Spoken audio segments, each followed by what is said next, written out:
Death kept following.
Okay, take two.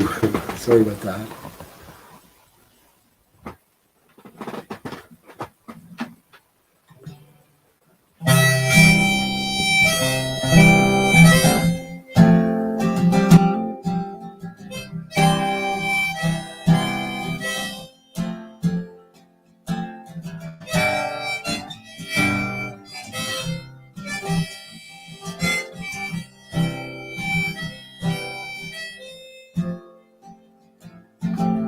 Different world from bad to worse, and money never changed.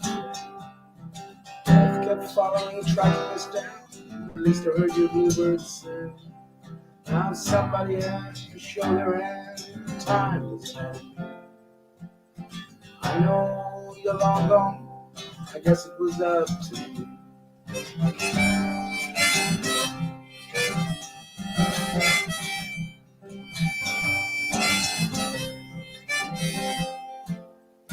If I'd have thought about it, I never would have done it. I guess I would have let it slide. If I paid attention to what others were thinking, the heart inside me would have died. I was just too stubborn to ever be governed by enforced insanity. Someone had to reach for the rising star. I knew it was up to Steve.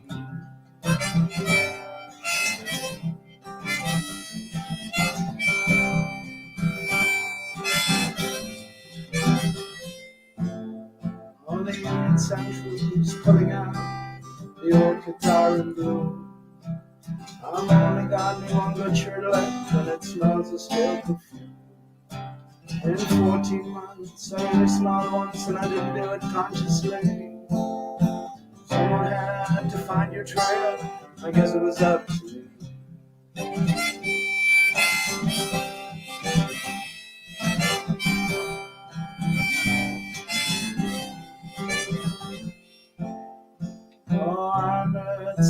face to face. I had to remove my hand. She's everything I need in love, but I can't be swayed by that. It frightens me, the awful truth of how sweet life can be. Someone had to find a trail, I guess it was up to me.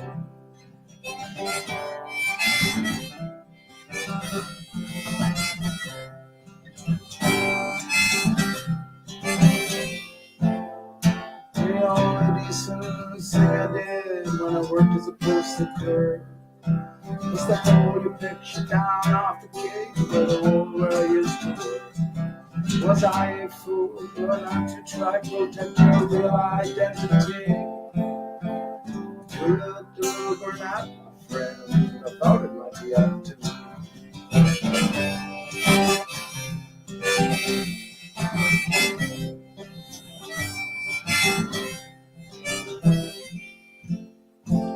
We heard the Sermon on the Mount, and we knew it was too complex.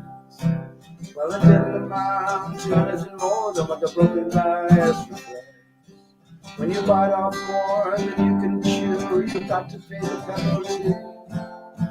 Someone had to cry some tears, I guess it was up to me.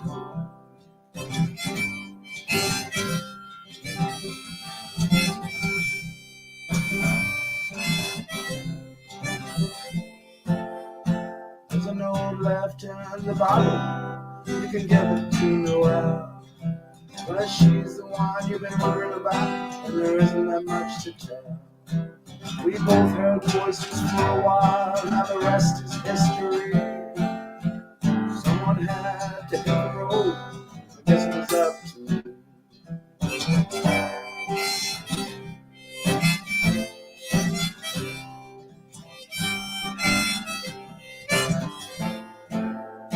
Oh, go on, boys, play your hands. Life is a pantomime. The ringleaders and the county seat, they say there isn't all that much time. And the girl with me behind the shade, she ain't my property. One of us got to do things right, I guess it was up to me.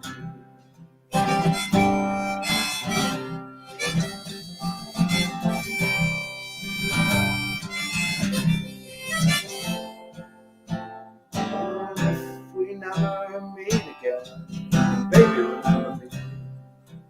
I'm my own guitar playing sweet for you, that old time melody. And the harmonica around my neck, I've looked for you free. No one else can play the tune, you know it's up to me.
Party on somewhere done locally, so I can hear all the music. I don't know if you can hear it or not. Anyway, I think we're going to be drowning out pretty soon.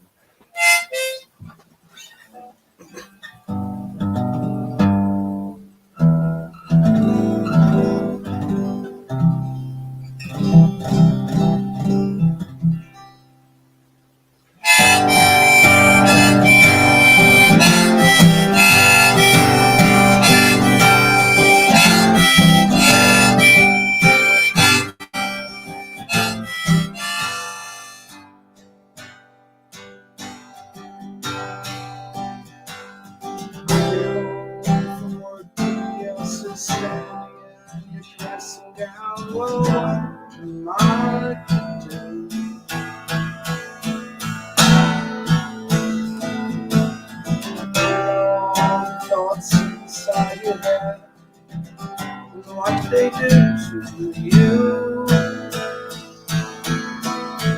What are we coming to? What are we gonna do?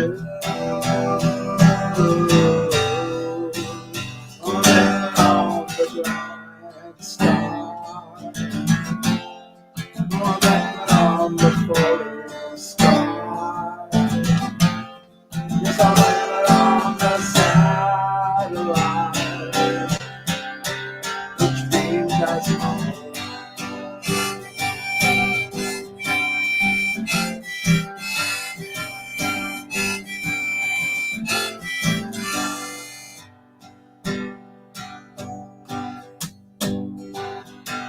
A troubled heart is a troubled mind, but try to understand what is he to you.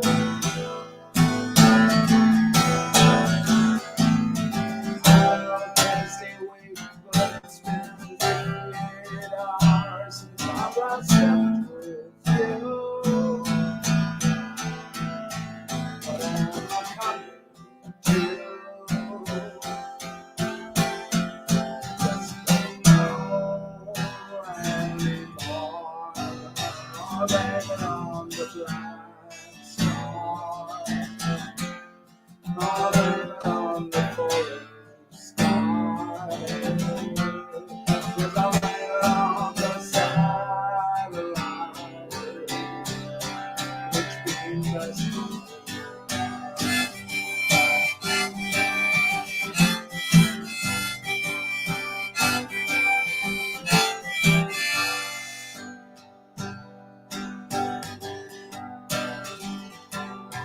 Get on the train, I just stand around now that I don't think of you.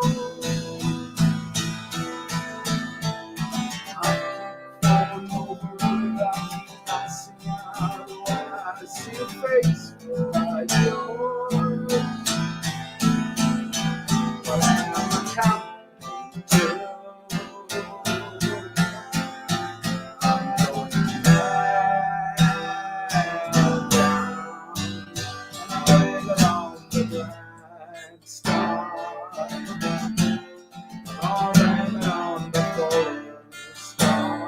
I'm waiting on the satellite. Which means that's home.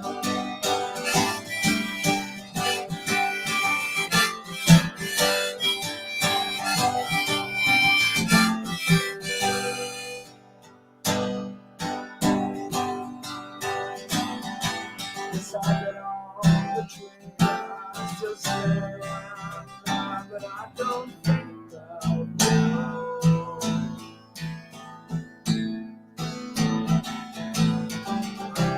Falling over, I keep passing out when I see a face like yours.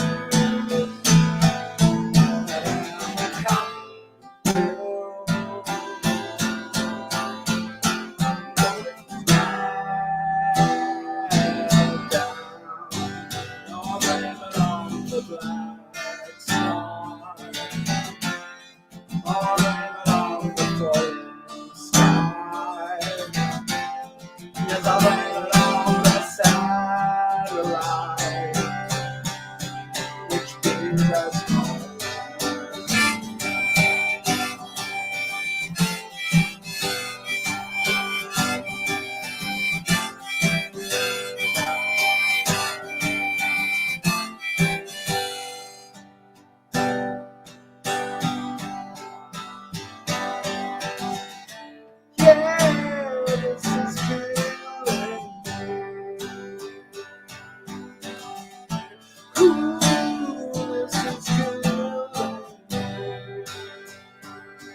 started a joke, which started the whole world crying.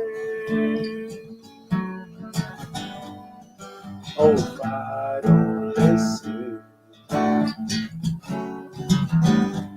that the joke was on me.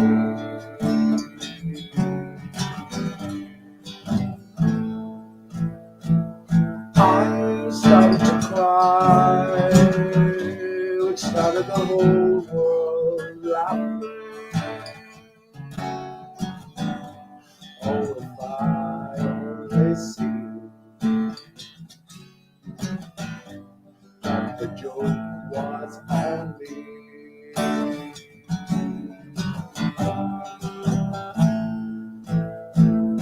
I looked at the sky, holding my hands over my eyes, till I fell out of bed, in my head of the things that I'd said. I started to die, which started the whole world living. Oh, if I only see that the joke was on me.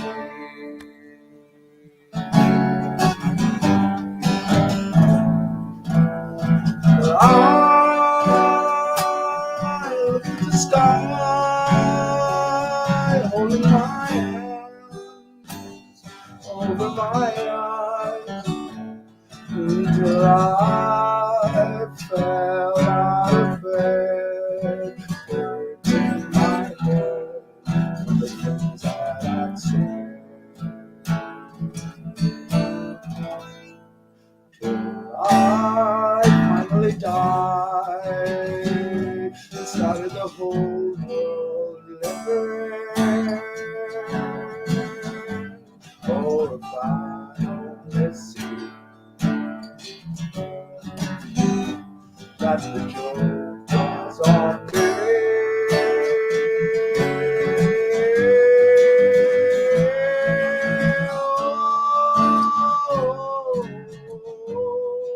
The joke was on me.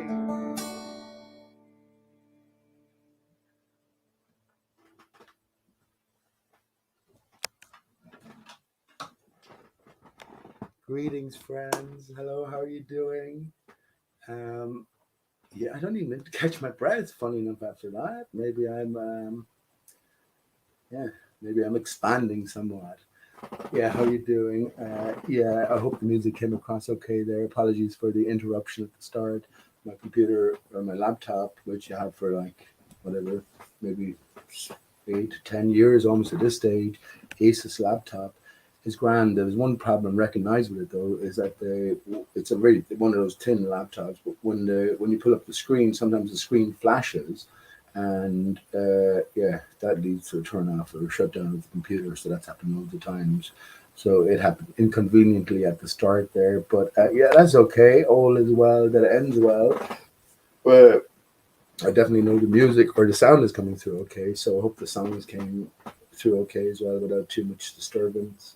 Um, Let me just go briefly through them. The first one, Up to Me, Bob Dylan song, and it was, I think, conveniently left off of the Blood on the Tracks album, but I think it's too revealing in a sense. Maybe all of Bob Dylan's songs are revealing. Maybe everything is revealing. Just depends on what we're paying attention to. And yeah, Up to Me, yeah, very special song to me, and yeah, I hope it came across okay. It's my version with the harmonica and guitar. And remember, I play all these songs regularly as well. So it's just a matter of habit. You know, if you don't play guitar, you don't play music, you might think certain thing, but it's just habit as well. I probably have a voice. My brother Andrew is the best singer. Actually, that'll bring you back to song number 3, which is "I Started a Joke" by the Bee Gees. So yeah, if you thought I was okay at singing that, you should hear my brother singing that, Andrew. But song number 2 then was Radiohead, which is Black Star, another song to be blasted out, which I do regularly when I'm busking. So no, I'm not gonna say there's no greater feeling, but it's definitely a good feeling when you can just stand up and sing away something that you enjoy singing.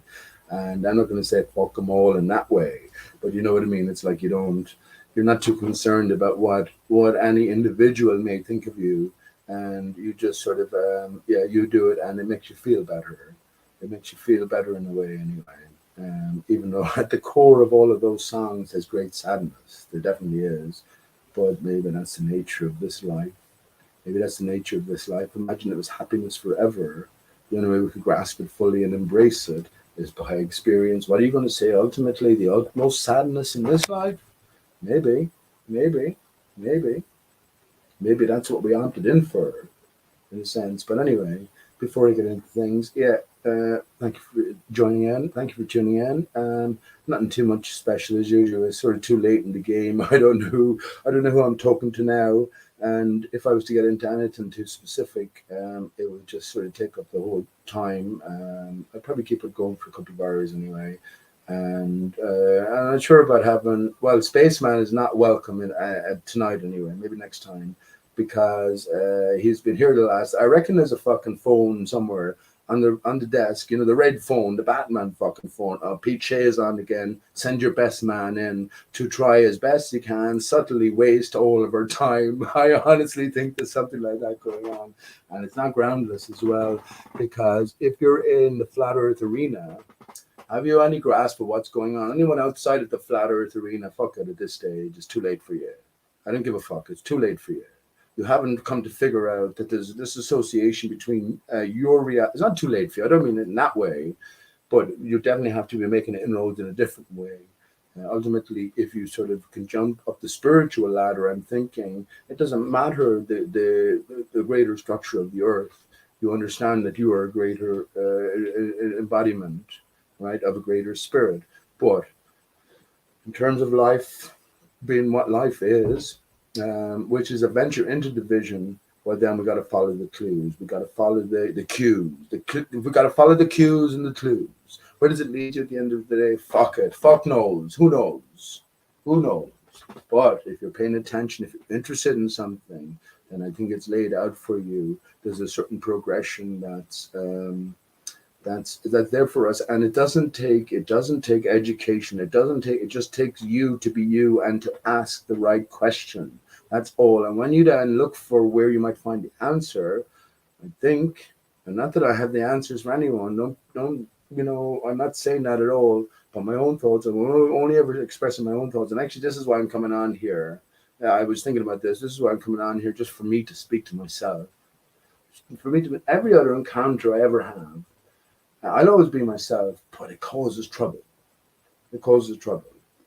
There's always going to be someone. I was on Humans of Earth tonight, and shout out to Jem Panda, but the discussion is the same. The discussion is pretty much the same, and you get bogged down on basic issues, which is not sort of good. I mean, if you've been considering flat Earth, let's say for 10 years, and someone is there giving you an argument that was something you encountered 10 years ago, what are you going to do then? You're going to get bored. You're going to, what the heck? Yeah, you're going to tune out.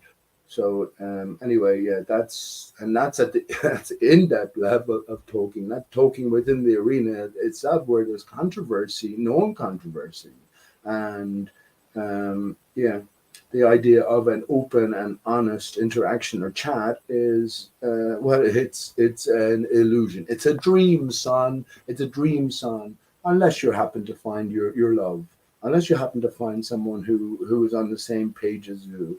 And I don't think it's so difficult to do that, but at the same time, it is made difficult purposefully. That's what I do think. And, c'est la vie. C'est la vie. But what do you think about that? You see, who am I asking there? So it's best off if I talk to myself. But I might try out the link in a while. I don't have too much to say because I could talk about a lot of things, or I can actually go into a lot of areas. But it would just take up all the time, and it would be sort of specific to advanced. When I say advanced thinking. So you've already understood that the spinning ball Earth is metaphor. It's not that it's a lie completely. It's a lie built on the truth. So therefore, it has to contain core aspects of the truth, and that's why the truth has to be transmitted everywhere, because all of our life is a lie in that sense. So yeah, when it comes to asking the basic questions, then I think yeah, honing in on the question you want to ask, be careful, being careful, knowing that the answer you might get will lead you to maybe 10 other questions. But then you can look at your own life, and you can look into the significance or potential significance of every single thing that has ever happened to you. That's internal, I guess, but it's always an external, internal interrelationship. But yeah, now we go back, because the children are not lied to. The children are not lied to. So now we go back to all of these early influences and see them for the metaphor that they are. And therein, then, well, I think the truth is revealed. You know, remember this song? Of course you do. I've done all this before. I mean, but I'm doing it for myself because there's only one now.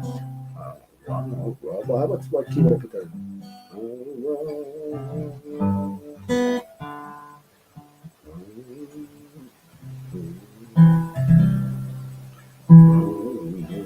Okay, I better go down now then. Goodbye, baby, on the treetop.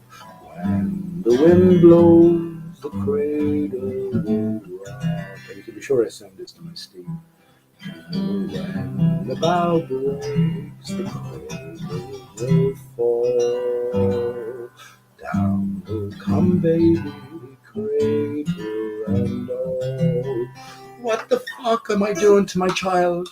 I'm putting him on a beautiful setting at the top of a tree, and I'm telling him the tree is cut, and it's horrible afterwards. But I did it out of love. But in the same way, then we are told, or we are given our lesson, or we're given the truth almost at the door. We're alerted at the door. Such a beautiful melody combined with such oh, such a, what would you, extreme horrid in a sense fall scenario, right? Which is the lyrical structure and what it represents. So yeah, the bittersweet nature of life, or what we're in for, is ingrained within us. You know, so we got to come to figure out who we are. But before we do that, for most people, for the vast majority of people, you have to come to understanding to first of all where you're not, and then maybe make it inroads as to where you are. Then you can only get a greater contextual thinking for yourself. That much is clear. It has to be clear by my own being. By extension, it has to be clear to every one of us. Why wouldn't it? Why wouldn't it be? Yeah, I could go through the lyrics of the song. There's one particular. Every one of the the verses are significant. You just have to see it in the right way. Within our bodily form here, there's a constant uh, uh, pulling. There's a constant tension between the ideal and the real, which is the spirit and the body, I guess, the material, the immaterial and the material. And I guess this is what we have to overcome. If you're immersed in something that you think all there is the material, well, then there's nothing too much to overcome. This is what YOLO is about. You only live once. It's true, but it's not true in at the same time. That's the brilliance, the brilliancy of the creator, or the brilliancy of you yourself, or the brilliancy of the greater mind. You only live once. Yeah, you live forever, but within the mind of all of us, I guess, to a certain point, all of the educated, right? Yeah, you only do live once. You have 70 short years in this adventure, and there's nothing before, nothing after, nothing all around, except for that bubble of 70 years. But take heart, it's not completely nothing. All of your constituent parts disintegrate into a million billion different parts, so you will still exist somewhere. But yeah, you won't recognize it. So it's goodbye to you.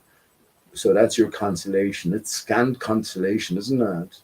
It's scant consolation, but if you can come to terms with it, I think this is our challenge. If you can come to terms with that, and still have a workable philosophy about life, workable, of course, involving love, well, then you pass the test.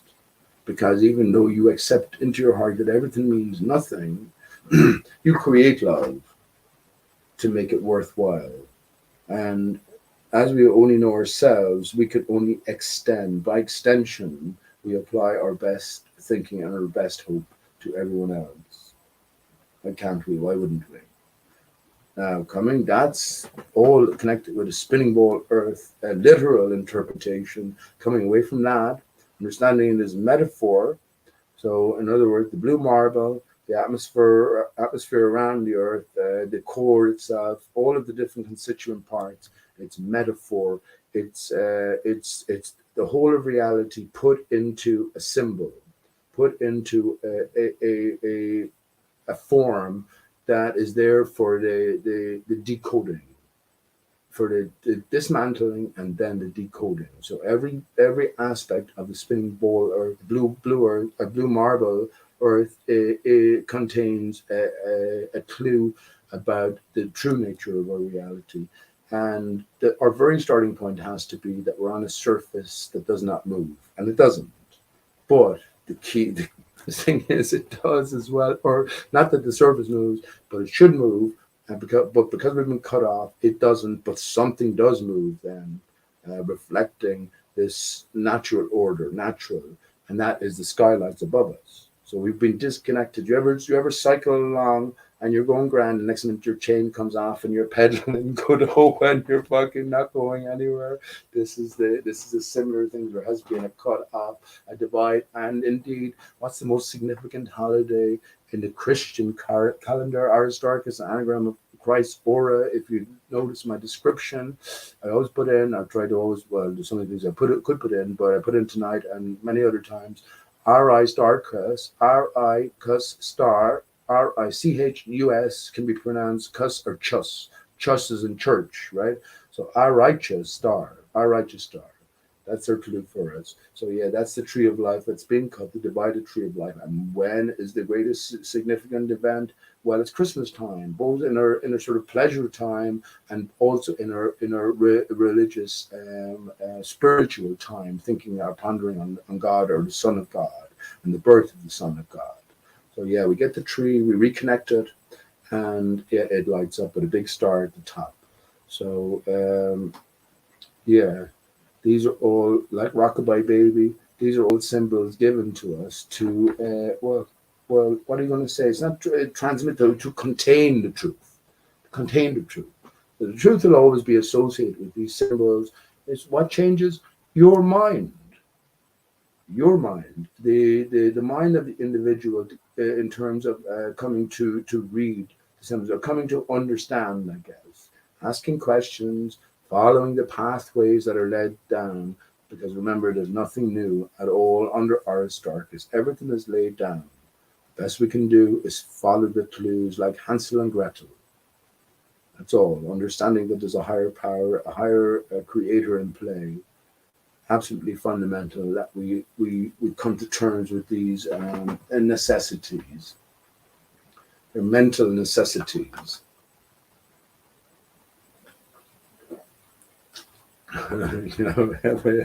Yeah. Yeah, what the fuck? What's wrong? That was me slipping up there for a minute. Cheers, my friends. Oh well. Slante. No.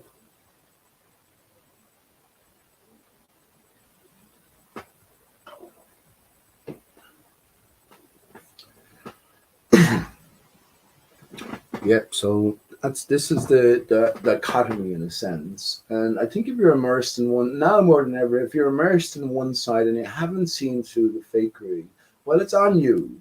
It really is on you, because after all, who else is there but you? I don't know you. I don't know you, but you know you, or at least the very most you can hope for is you to come to know you. The same clues are there for all of us. We all celebrate. Obviously, we're talking. This is the Western world more so, but it's the same. Every story is the same. The same story is told throughout with the people of the world. We're all. It's just a different interpretation. So the Tower of Babel falling, Babel, This represents our divide. We are separated from the one for the purposes of experience, and only to come back together again. Who did the separating and why? That's a different question. When's the last time you read the book of Job? As a Christian, look at how much Job was tested. Look at how much leeway God gave to Satan. I say it's Lord God, actually. It's not God, it's Lord God gave to Satan.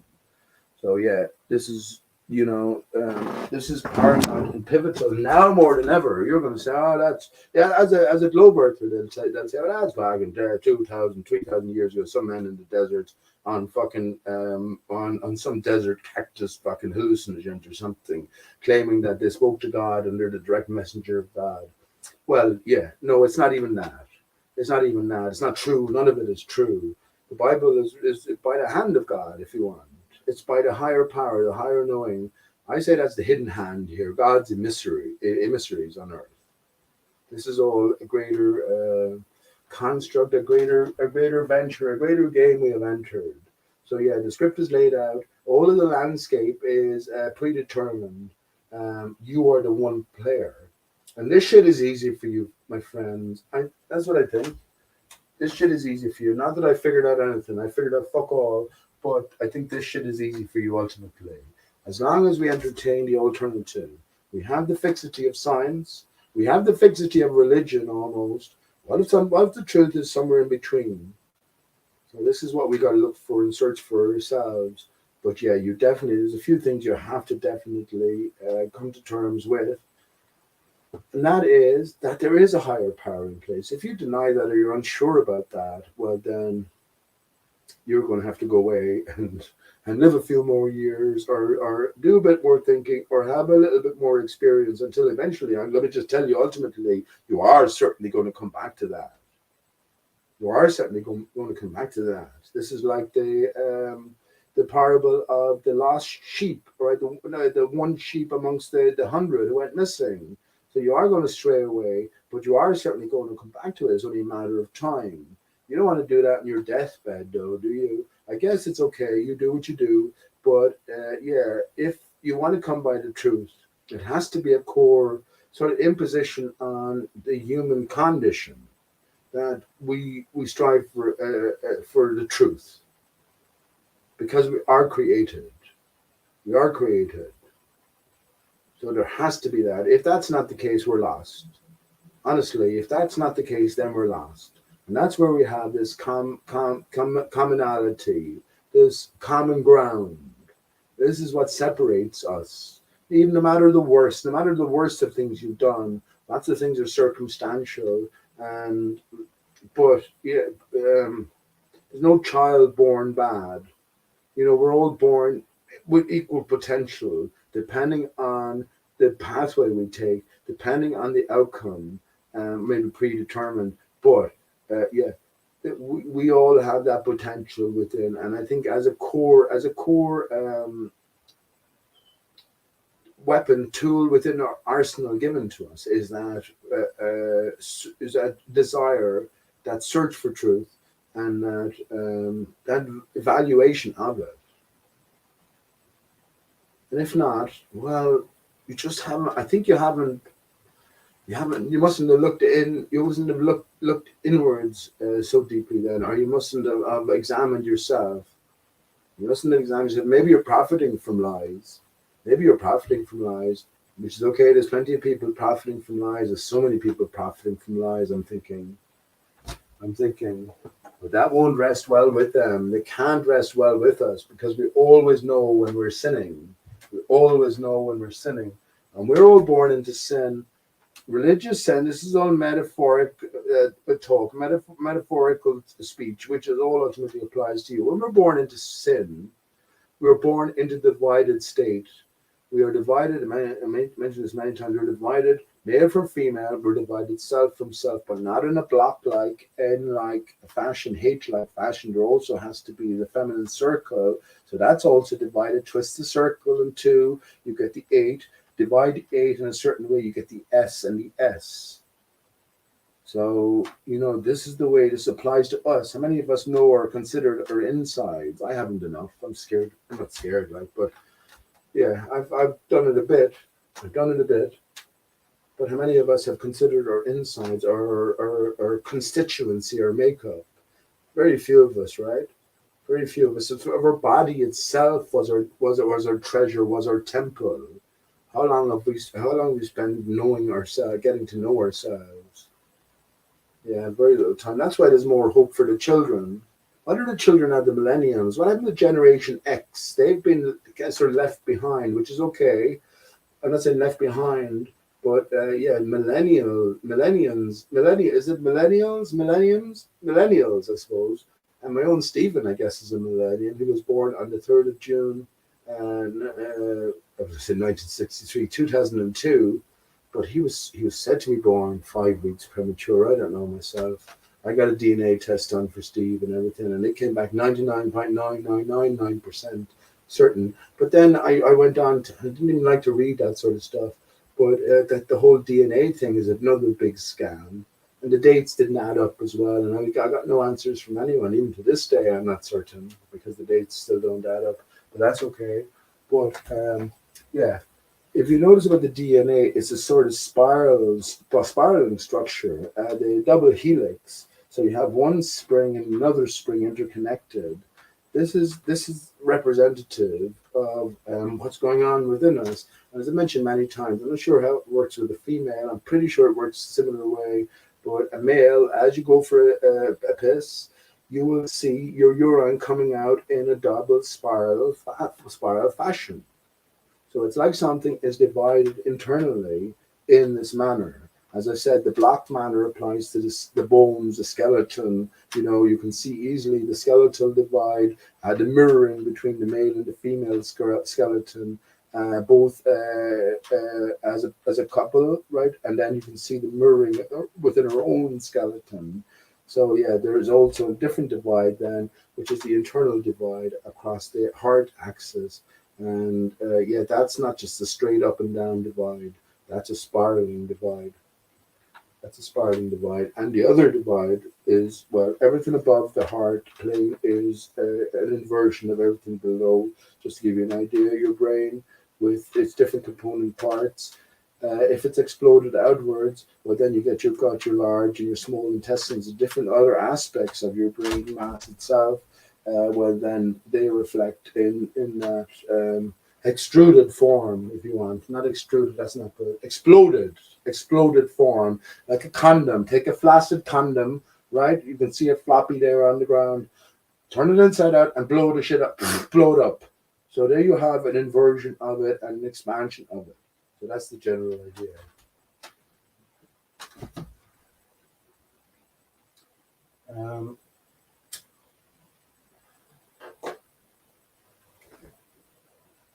I'm just up. I have my limb off now. It's fucking roasting day today, man.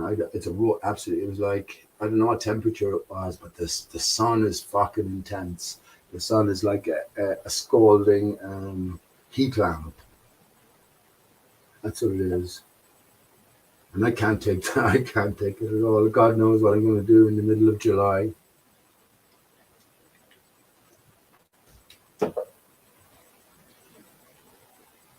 Nothing could be finer than the middle of July. Now that just reminded me of that. I wrote that song when I was expecting Steve to come along. I was expecting him to arrive in the middle of July, and he came along the 3rd of June at 8 pounds 13.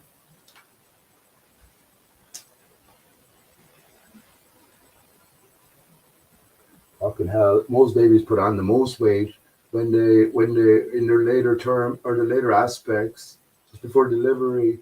So if he went to full term on that date basis, he would have been fucking 4 stone when he was born. Maybe two. Well, it's not unheard of to have babies born at like 10, 11, 12 pounds, almost a stone.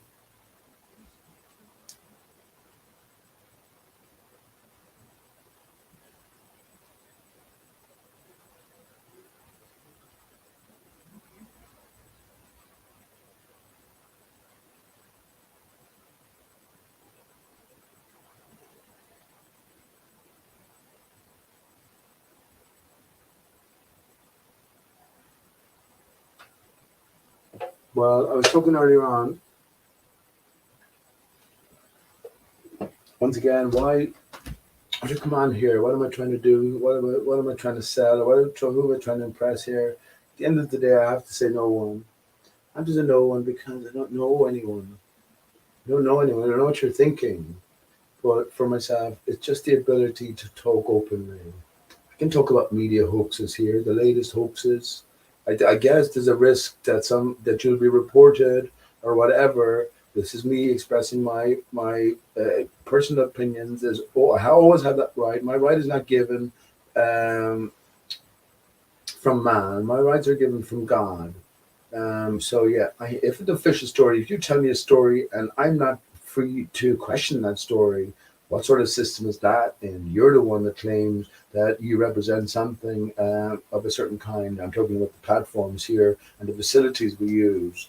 If they change their tune, they're still a corporation. But if they fucking violate my natural creator, when I say natural, all these words I use tentatively, creator given rights, and then they're in trouble. And there I speak about are just fucking corporate names. There are people outside their jobs as well. So I'll speak openly and I'll speak freely, as I'm not trying to sell anything. It's an educational thing, and I'm also using this as a platform to yeah, maybe you could call it a therapy. Just a man being able to speak out loud, free of any shackles, any chains. As I mentioned in even the forum here, I've had more difficulties with flat earthers than you would believe, more so than any of the ball earthers. Jem Panda over in his Humans of Earth channel, which broadcasts live on YouTube. He's one of the only places that give me a platform to speak on, and I can speak for certain, and I can not only just handle the best of them. They're in a sense the best in the world in the English-speaking language anyway, defending official stories. But yeah, I can defeat them easily for the most part. But for the most part in this arena, the greatest resistance I've come up against is via flat earthers. This is a learning process all around, and you get to recognize the actors from the non-actors by the people who continually stress and dwell on the same or similar type issues. But when it comes to any new thinking or any expansion, they're suddenly very quiet and they don't have much to say or offer. So this certainly becomes a clue for us over time. And we got to understand as the inquirer here, as a clue follower, yeah, you don't be bitter about that. Of course, it will affect your senses and your sensibilities, but you can't be bitter about it too much. Don't dwell on it. Just realize that there's more to go. There's more to go. We have to exit in Plato's cave, and there are lots of different stall holders along the path as we as we find our way into real reality, whatever the fuck that is. Whatever the fuck that is. Think of Avatar. I believe I can fly. I know I can fly. When I picture myself and my female counterpart who I miss desperately, whoever that may be, then I can picture wings. I see wings easily. I see wings easily. And I see this interconnection. But it's not as if it's someone else. It's me. It's me who is missing me.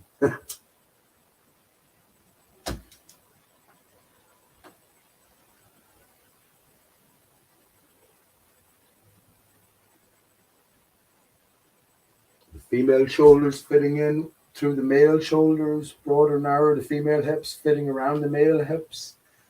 Think of your fingernails growing longer. Think of instead of hair, a plumage forming. Yeah. Think of also external circumstances being different. We're under the imposition of the ether now because the tree is cut, and these forces were never naturally meant for us.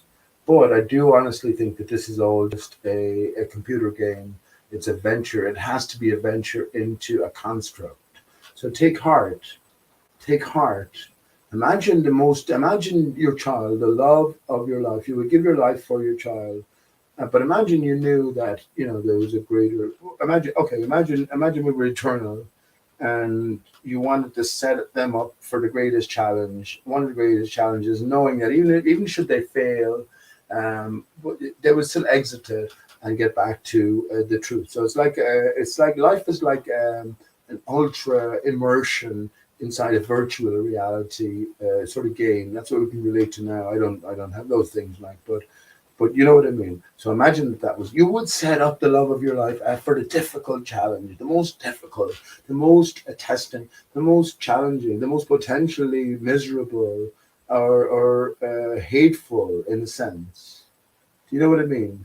Because you only because you recognize, yeah, it would be only via the opposition that you come towards the opposite, which is the truth. So the most lies that you're exposed to, if you can conquer that and still retain that core essence which is within all of us, that love, that truth, um, that beauty, well, then you made it.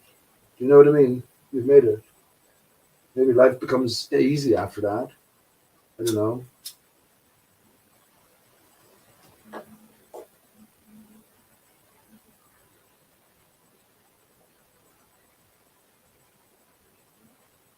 Maybe part of my game I set up for my son, or the game that he set up for me. I sort of viewed him as my father and me as my son from the earliest of times. We will learn much more, so much more from him than this dumbass could ever teach my son. But maybe, yeah, this is the game that he set up for me, and that my love persisting, our love persisting throughout the separation, which has been like 7 years now. Yeah, not fading or not diminishing. Maybe I'm on the way to passing his challenge for me.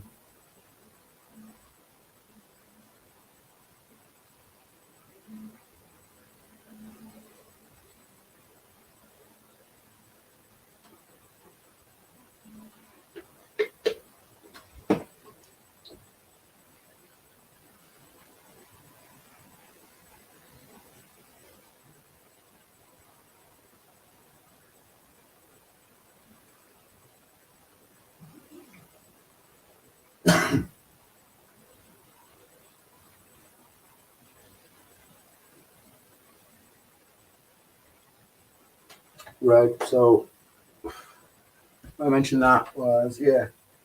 So even if in the most open and specific of forums that you can't speak openly, you certainly can't do it in real life. Then people tune out, people walk away, or you're bound to offend people at one point or another, even though for yourself you only have to get into a basic level of stuff, you know. So that leaves you sort of more lonely and isolated than ever. So where do you go from there? I guess this is what YouTube is about. This is what the ability to express yourselves here electronically, I guess, is about. It's healthy. It's therapeutic. It is beneficial potentially for all concerned.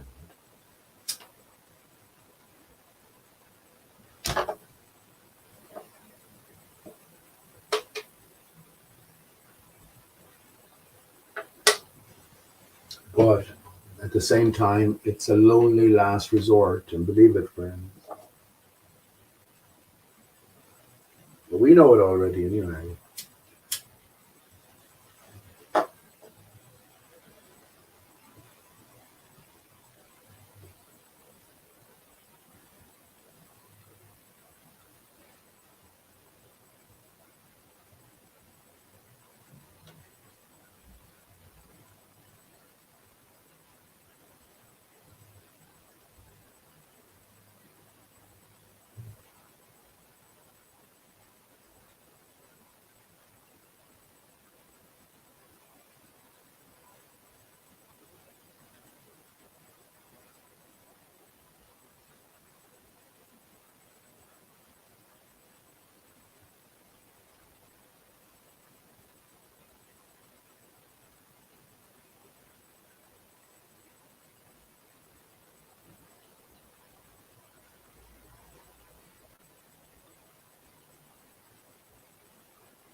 Well, the reason I mentioned it, and yeah, it could be flagged, but if we're not aware of all the hoaxes, the Corona hoax, the like, Ukraine war hoax, the monkeypox hoax now that's on its way, the school shooting hoaxes that are all in the news, the Johnny Depp fucking trial hoax. Do you think for a second that the woman there, if she was the accused one, I know nothing about it, but I know there's lots of fucking gossip going on. But yeah, this is all a distraction. Do you think for a second, if someone was the accused and they knew they were the guilty party in a sense and they had a lot of defending to do, that they wouldn't insist that the fucking thing wouldn't be live broadcast? It's all an action movie in a sense, a courtroom drama, and because it involves actors, how do we separate fact from fantasy? I think this is the greater message, and it's appealing to all of us. What's wrong with all of us? What's wrong with you? What's wrong with you that you can't see through this? I guess you have to just apply your time and your thinking. But then again, I don't know you. But what's wrong with you that you can't see through all of this obvious stuff at this stage? I often mention in this channel Sarah Gary, my son's mum, and how we were just smoking weed. A very, very rare occasion she ever smoked weed or obliged me. She fucking figured out dynamos and one of the major earthbound musicians, David Copperfield level magicians, not musicians, magicians. She fucking figured it out instantaneously. Oh, I swear to you, almost instantaneously. Oh, that's how he's doing that. As the tricks came along one after, oh, that's how he's doing that. That's how he's doing that. What the fuck? How did?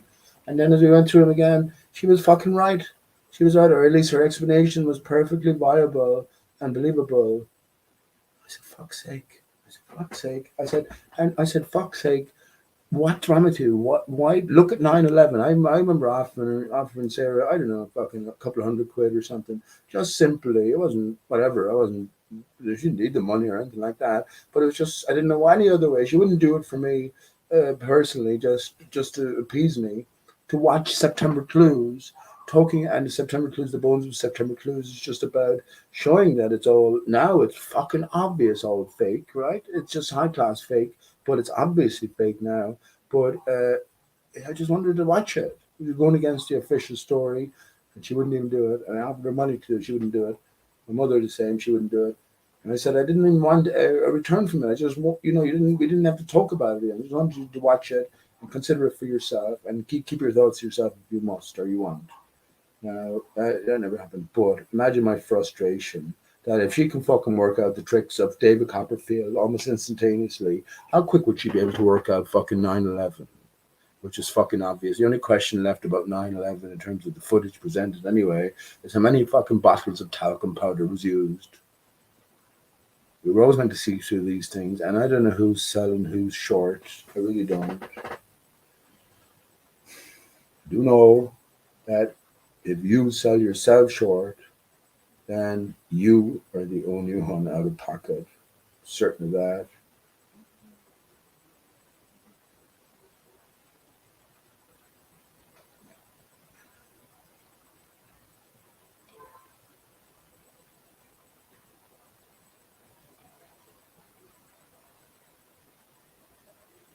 What do you reckon, friends?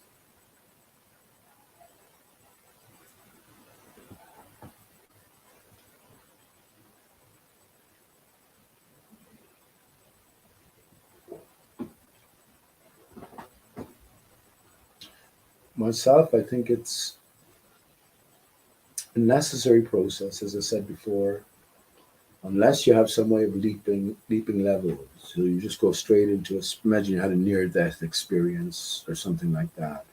And then you knew for certain that there was a greater power. It doesn't matter so much then about the material world. You're always trying to reconnect and sort of reestablish links between you and the greater you that you know exists outside your body.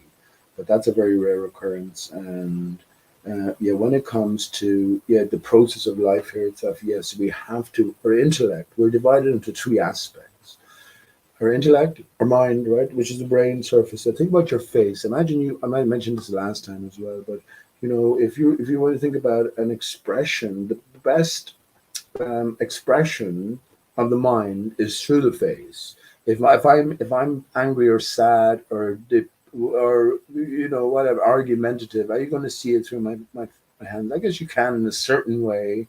You can see it through the body language, but it would still have a sort of secondary or minor a comparison versus the major expression, which is through the face itself and the facial structures and well, ultimately where the sound itself is emanating from.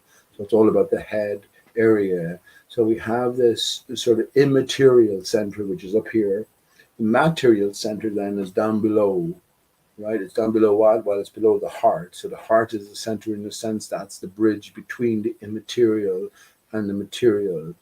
And there is that interconnection as well. When you feel something deeply, or when something happens, or when you have a thought that hurts, you'll feel it. The minute you have that thought, you'll feel it in your stomach. You sort of feel off because it hurts so much, and or you know what I mean. So we have this intimate connection, but God is associated with the ground, the G, the material. I'm looking at Google, the Google screen. Thinking about the word girl, GIRL. Think about the L, another lower aspect, right? We're H, human. H is the potential, the capital letter H is the potential, right? Look at your keyboard at the very center. The very center, and actually, as you're looking at your keyboard on your computer, if you draw, if you can see there's a staggered layering. I've said all this stuff before, but anyway, as staggered layering, so we have the Q, the A, and the Z in a staggered form. If we follow the pattern to the center and we form an X around the central H, we get T, U, H, B, M. Do you agree? I think you have to agree. I think you have to agree. And well, that's an anagram of thumb. That's an anagram of thumb. And why, evolutionary wise, did mankind, Homo sapien as we are, evolve? Because of the development of opposing thumbs. These are all clues for us. That's all bollocks. Evolution is not true. The decoding of evolution is that ultimately everything is, one thing is in everything else. We are made up of everything in existence. Everything. If you're going to say, Pete, that's ridiculous. What part of me shares itself with a sea snail or something? I'll say, well, there's definitely a part of you, according to evolutionary theory, that shares its core in a sense. The further we go back the evolutionary tree, the more central we become. But yeah, say shares its core with a sea snail. And I will ask you, do you know what percentage you it's said that you share DNA you share with a banana, for instance? And you go, oh yeah, it's about 30%. Well, Grant, you've no problem accepting that. You've no problem accepting that. So yeah, anyway, it's metaphor. It's a tale that's told to. I think ultimately, that your being, everything is in one thing, and one thing is in everything. That's what I think it's ultimately about. And it goes beyond that. Talk about Aristarchus. Imagine all of those stars had a singular source, like in a planetarium, where you're going to see the expression coming from the ground, isn't it, projected upwards? So if it's the same thing with our skylights here, what is that source itself? And that's why I say you cut the tree of life. Yeah. You have a terrible destruction, don't you? It's terrible separation.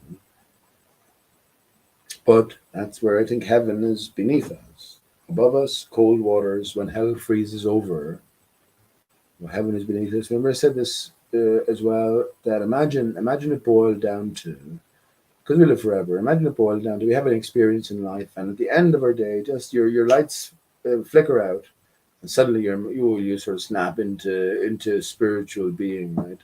Spiritual body, a subtle body. And there's an angel there waiting. Well, which way do you want to go, kid? And of course, all our lives, we're led to think that heaven is upwards. But if we'd been paying attention then, we understand that all of us are in underland. So what's up is down, and what's down is up. I would definitely point down. I say, I want to go down. And then you go down and you get to heaven. Then you go up, you get to hell, and you come back and you're reincarnated into the heliocentric model. Really and truly, who gave us the heliocentric model? Well, as you look at the books, as you look at the history books, it's none other than one Aristarchus of Samos. Samos is S-A-M-O-S. So in other words, so there's a bit of instruction. You're reading the letters like it's a word. S-I-am-O-S. So I am S-O-S. Right? Am S-O-S. That's an emergency state. We can see the two S's. Remember I said the S and the reverse S is the 8. So there's division between them. You want to bring the two S's together, the divided aspects together, and well, make what you will of it from there. But that's the purpose here. And look, just in case you don't think it applies to you, as a female, you bleed out every month. As a male, you get an erection every 8 seconds. As a tranny, I don't know, maybe somewhere in between. I don't know about that. But the point is that there is this the division in play, and it's only by us recognizing that we are half the fucking story. If you're not going to say, if you're going to call bullshit or nonsense on what I'm saying, well, ask you, where did you come from? Where did you come from? Were you born whole, or did you become divided? Something happens to us when we reach a certain time, right? Which is maturity, as they call it, maturity. We should break down those words, right? Thinking about am and ma. If we think about God's name, I am. Man is, well, I'm man. The M and the A are reversed, and the N is inserted at the end. The N is a letter of division. That's why we're born into sin. So just as the S is the division of the O, the N is the reorientation or division of the H. Remember, the H is the I should do this. That'd be easier. Yeah, the H is the potential. The H is the potential. So we are divided, but there is that connection to the heart. When we bring the two crossbars together and we lower the crossbar, we get the two L's. LL. 2LL. I'm going to read that poem actually. 1 second. I shouldn't read that now because I put music to this, friends, as I gave you a little hint of the last time. But that's what the L is about. Now, if you bring the crossbar or the crossbar up the other way, what do you get? You get the capital T. You understand that? The capital T. But let me think whether I'll read this now. Yeah.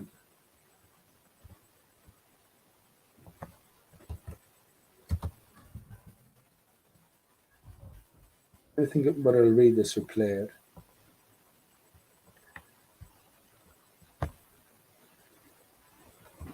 I'll play a few verses and then I'll read the rest.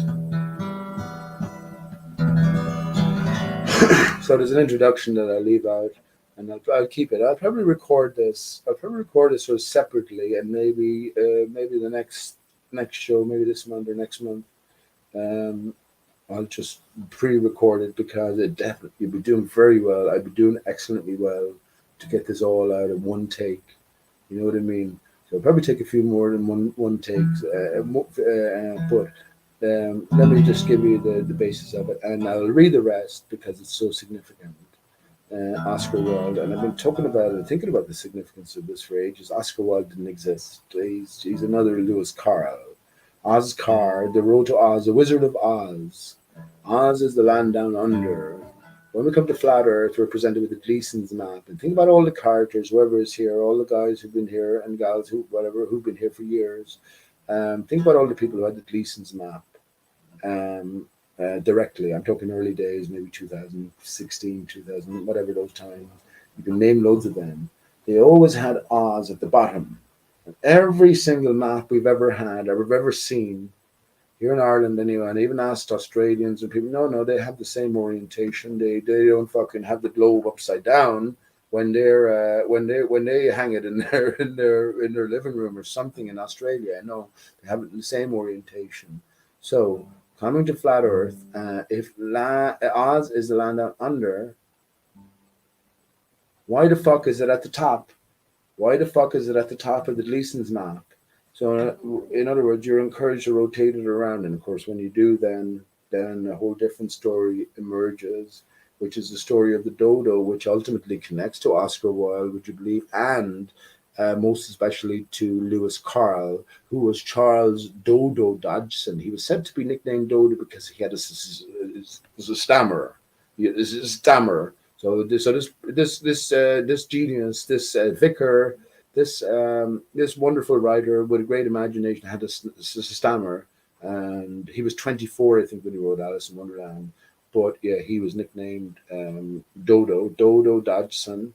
And yeah, he was. He also said, as is written, remember the man didn't exist, but as is written, that the character he related to most in all of his creations was the dodo as well. So these are all clues for us ultimately. But let me give you a little just of the verses.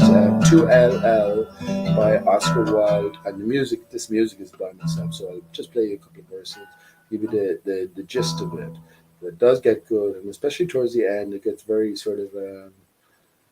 Yeah, involved. Let's put it like that. So could we dig up this long, very true, where it worth the pleasure? We never could learn a love song. We are parted too long. Could the passionate past that is fled call back its dead? Could we live it over again? Were it worth the pain? I remember we used to meet when I could see you ordered each pretty word with the air of a bird. I'll leave it there. Let me read on for the rest of it. And your voice had a quaver in it, just like a linnet, and shook as the blackbird's throat with its last big note. I was actually thinking about the word throat tonight with the TH at the front. And your eyes, they were green and grey, like an April's day, and lit into amethyst when I stooped and kissed. And your mouth, it would never smile for a long, long while. Then it rippled all over with laughter 5 minutes after. You were always afraid of a shower, just like a flower. And remember, you started and ran when the rain began. I remember I never could catch you, for no one could match you. You had wonderful, luminous, fleet little wings to your feet. I remember your hair. Did I tie it? For it always ran riot, like a tangled sunbeam of gold. These things are old. I remember so well the room in the lilac bloom.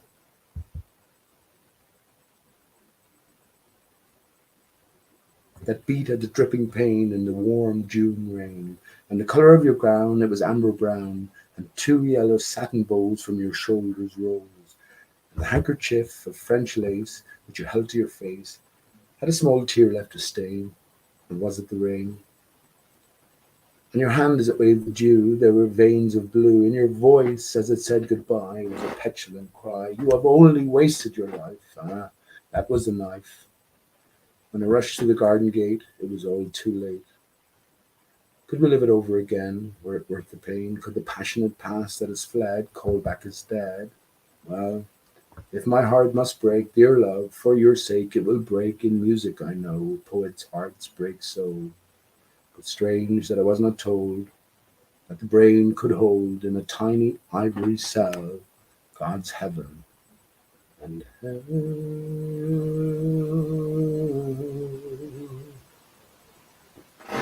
So, yeah.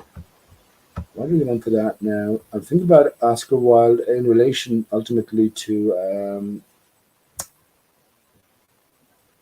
fabricated characters and significantly fabricated characters as well. So within all of these offerings lie loads of potential clues anyway. I hold that the same hands that wrote, or that let's say painted the Mona Lisa, ultimately the same hands, the same mind that's presenting all of the different clues, helped in the Beatles' music, helped with the construct of the fabricated character, Oscar Wilde or Lewis Carroll. There's no evidence, there's no direct evidence for any of these people's immediate existence. So, yeah, you make what you will of it. I guess when we come to a certain point in skeptical thinking, and people ask me often, is everything fake? Does anyone die anywhere?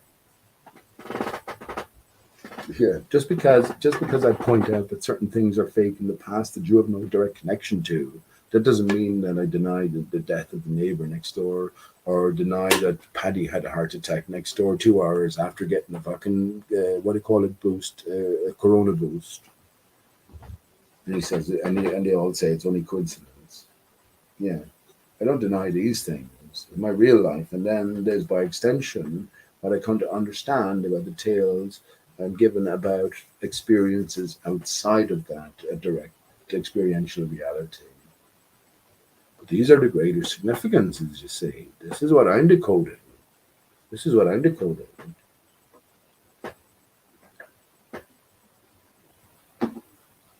Not decoding as such, not I'm setting out to decode it and I'll show you all.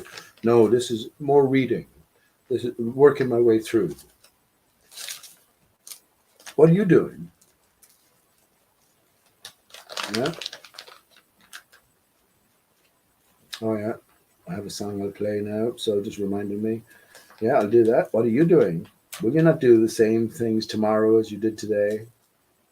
But how will your mind change? I bet you one thing that's not predictable is what dreams you have tonight. What dreams you have tonight. Dreams are very significant. I had a great dream. I had a memorable dream, I guess, during the week. I think the one thing is you're always yourself in your own dreams. You're always yourself and your true self, you know. And I guess that's why, well, you gotta, if you're interested, you gotta analyze yourself in your waking life, and then you'll have a better chance of analyzing your dreams and coming to terms with them.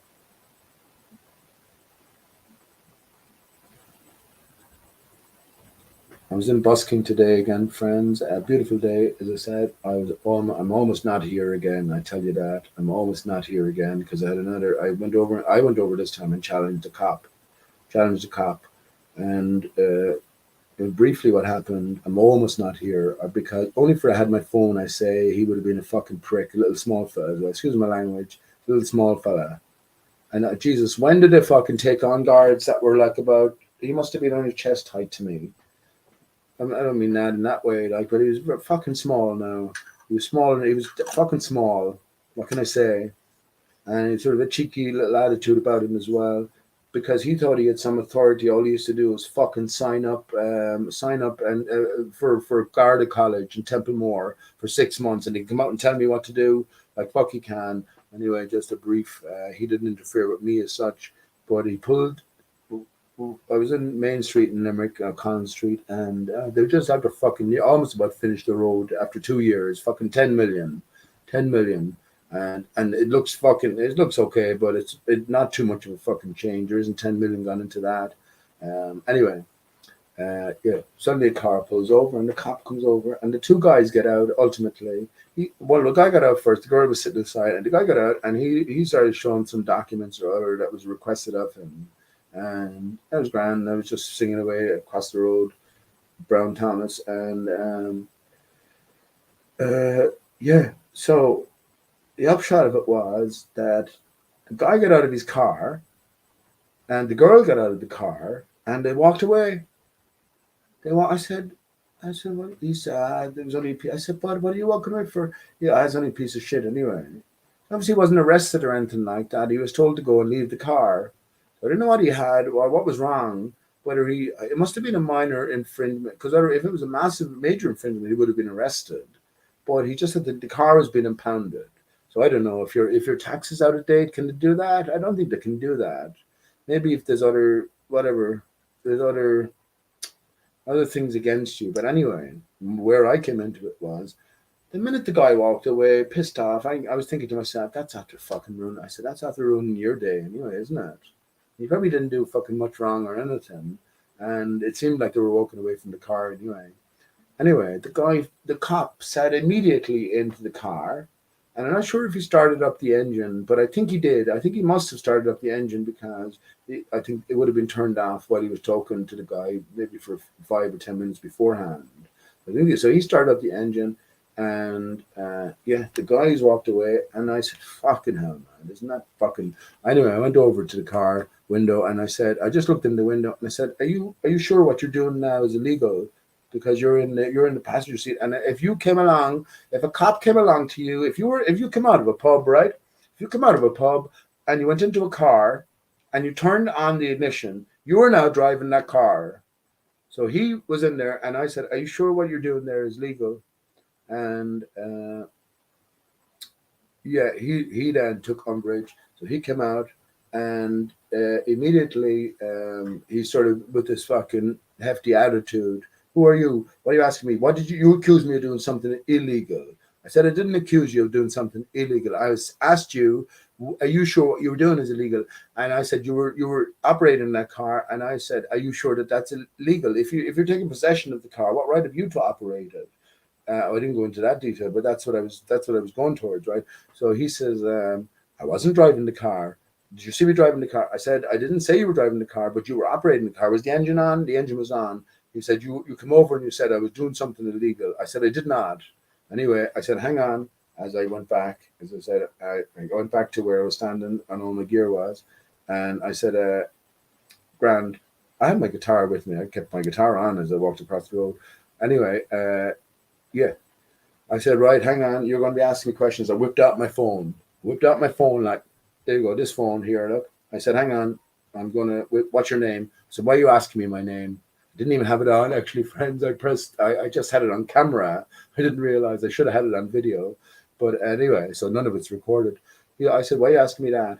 He said, you came over and said, I said, I did not come over and accuse you of doing something illegal. I asked you what you were doing is illegal. And then we sort of had a back and forth. He said, what's your name? I said, what reason are you asking me for that? And he said, I just want to know, you accused me of crime? No, I'm not, blah, blah, blah. He said, what's your date of birth? I said, I don't answer questions. And I said, are you accusing me of something? Why do you want to know these things? Anyway, that was it. He was scared off by the phone. He took out his own phone, started recording me as well. But yeah, he went back to what he was doing. He was on the phone for a while, and I was thinking to myself, he possibly knows after ringing the fucking lads, and the same thing is going to happen again as happened the last time. I wonder how long I'd last in prison this time. But they wouldn't dare. I promise you, they wouldn't dare. They wouldn't fucking dare. Them, even if they came down and arrested me, the minute I got up to that cop station, they all know me up there now. Definitely know me. All of them know me. I'm sure they've been warned about bothering me at this stage. But yeah, that would have been the end of it, because there would be no charge. But the fact that I had my phone, though, changed everything. Because if I didn't have my phone, suddenly then he's on the fucking walkie-talkie. There's a guy down here causing trouble, and he didn't give his name. And then before you know, the paddy wagon is there. Get in there before any questions are asked. Get in there and then fucking deal with it later. So that was a close one. So yeah, I stayed on and played a few more songs. He was waiting, and just for the tow fucking truck, just for the fucking tow truck. That's all it is. It's all a fucking. It's all a. That's, I also know it's all a fucking scam. It's friend. You have a perfect right to travel. How they tricked you is into registering your car as a motor vehicle, something involved in commerce, in commercial, for commercial purposes, profit and gain. So the fraud is on them. The fraud is on them. That doesn't mean they'll back down easily, but the fraud is still on them. And I think God didn't put us in a situation where that we have to by force do something that's wrong. You know, so there's always a way around and always a way out, and that's what they rely on. They rely on our ignorance in a sense, and I would have been willing to go back to prison again. I'd probably go and busket tomorrow again if he's around. I'd bring my phone with me the next time, and I had my fucking phone with me the last time. Things would have turned out differently if I just remembered to take it out. So that was something that happened today.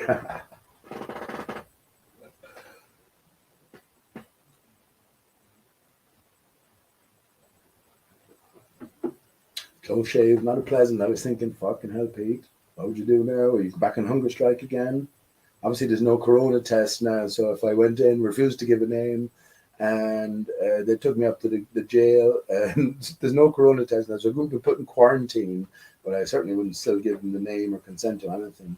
And I wouldn't eat anything, and I wonder how long I'd last this time. I definitely wouldn't probably acquiesce after 8 days. Which I didn't acquiesce as such, but I did at the same time.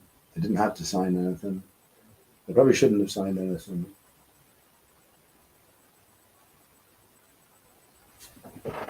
But I signed it with the context as well. It was under duress, and if I'm anything, I'm the beneficiary of the legal name, a trust fund. Maybe that's why all the charges were dropped. Never heard anything like it never happened. But everything is registered. They know that there's a spirit. You can't become a Freemason unless you believe in a higher power. Do you believe that? These people are all led into the greater tale. What do you think of all of the different 33s, 42s, all of the different names chosen for all of these different faked events are all about? These are all messages to those reading. If there's 10 million Freemasons around who are all in the club, you've got to have a common language that's easily transmittable. So, in other words, when they see a story, they recognize that it is fake, literally, but there's a greater significance symbolically. Yeah.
I have a great story to tell.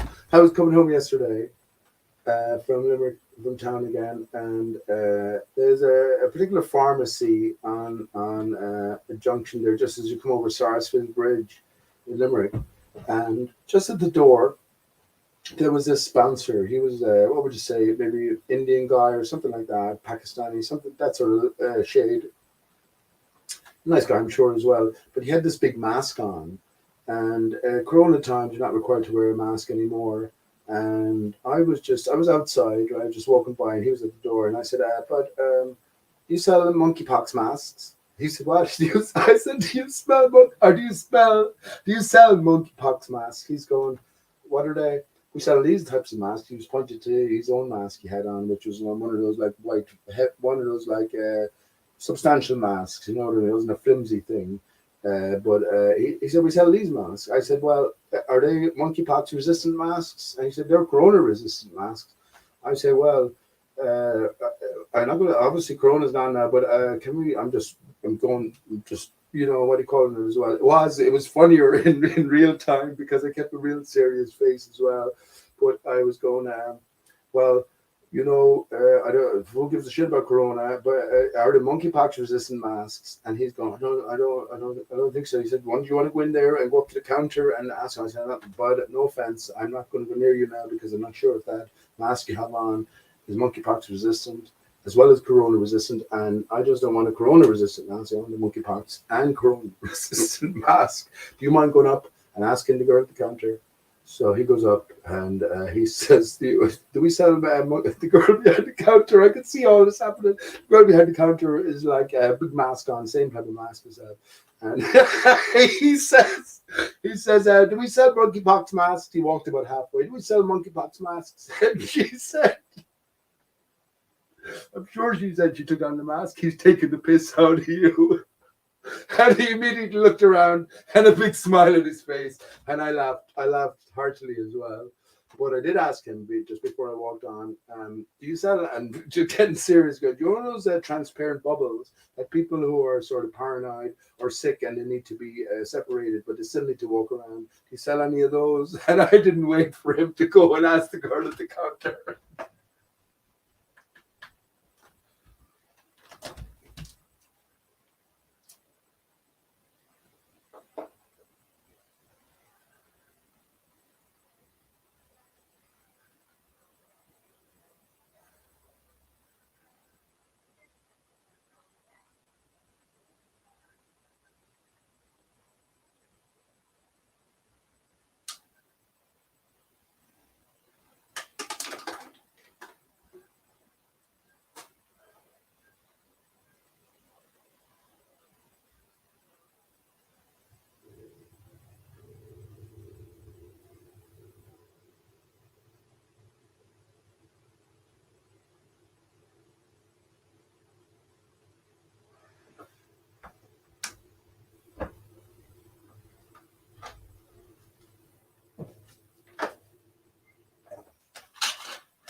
That was so funny. You had to be there.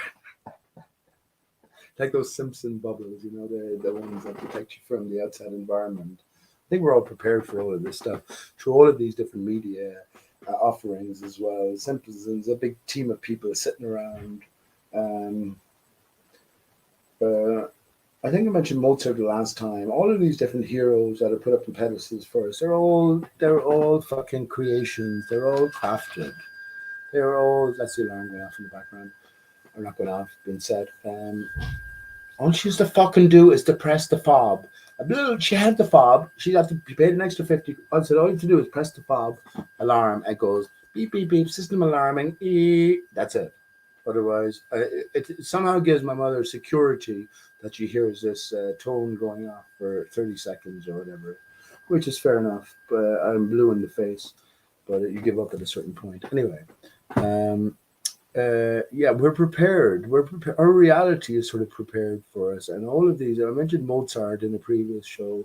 It's not me coming up with this as well. That he's a fabricated character. It's like these characters are presented to you as the ultimate heroes and the ultimate unaccessible, unachievable goals. So you sort of acquiesce. You bow down before them, saying, no matter how good you might think you are, you'll never get to those heights. It's not possible. So you might as well just be happy with where you're at. And to a greater, you might as well not strive for so much, like, because obviously life entails lots of other challenges as well. But yeah, to come to realize that all these people are fabricated characters, that's not to deny the genius in any and all of us in any particular area that you just choose to think in terms of or to apply yourself in, but or to know about, right, or to come to discover about yourself.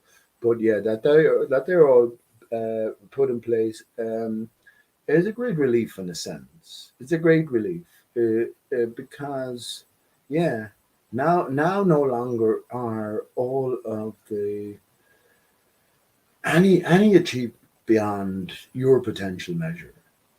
They're all fabricated characters. Imagine a group of 10 people. Imagine a group of fucking older, wiser fucking Freemasons sitting around writing the music for Mozart and presenting it through the 5-year-old, 4-year-old prodigy. He was born being able to play piano. You know what I mean? How are you going to compete with that? And this world is about competition in a sense. You don't want to be competing with anyone except yourself. Except yourself. Competition is about what? It's about a clash. It's an ego thing, isn't it? You want to do better than someone for these reasons, according to the rules and the stipulations provided within the arena offered us. This is something we've been prepared for the whole of our lives. When Steve was growing up, I never encouraged. I actually didn't want it. I didn't want him to be part of too many combative games or sports. I don't know what he's doing now. I know for certain that anything he wants to do, he could be the very best at. Should he so choose? I always knew that. But yeah, I never liked, and especially towards the latter times when I got into the conspiracy world. Although I think it was always in the conspiracy world. I fucking saw the movie JFK when did it come out? 1992. What would I have been? 20. When I was 20, and my son is 20. Unbelievable to think like that. That my son is 20 in a few days' time. But I saw the movie JFK when I was 20, and I'm going, well, what, what, what, what, what? Because we grew up here with a picture of JFK. My father painted it. My father was not a professional artist or anything like that, but definitely a capable artist. And he painted that. He painted the picture of the Titanic in great detail. I showed you the statue of Christ outside. So yeah, we grew up with that. And then I'm suddenly immersed in this movie JFK and thinking about that from then on. Now that I think about the process, I was in college at the time, but the whole Gulf War controversy was going on. So your mind was fucking everywhere. You didn't know what to fucking make of anything. I certainly didn't know what to make of anything anyway. But yeah, that such overt conspiracy was presented to us and delivered to us in such a convincing fashion as well was just a lead up for us. When the internet then came into its own, And I was in the University of Limerick when the internet really sort of took off. I guess, let me think about the first time using computers from the start, but in terms of the internet, I think about 1993, maybe 1992, but definitely about 1993, maybe about 1992, there was this ability to sort of communicate as, via an early form of the internet as we know it now. So yeah, definitely involved at the start there, but yeah, all this stuff is laid out for us. All of this stuff laid out in its own good time. I guess we got to figure out what that means, what time means. I have wait, I got one can left, friends. So I'll keep it going until I finish this can, and maybe a little bit after. Anyone up for a chat? Let me know. I just wanted to come on myself as well, just sort of speak openly. I don't want to get too bogged down in any particular area, and there's so much, there's so much to think about. There's so much. Like, I mean, as I'm saying, if you haven't been just paying attention, then how can you communicate? I guess the same applies in all forms and facets of life. If you've been paying attention to who you're speaking to, how are you going to communicate? Isn't that true? Isn't that true? Isn't true more so now than ever, when there's very few successful relationships around, and any relationships that are long lasting, there's certain to be strewn with difficulties as well.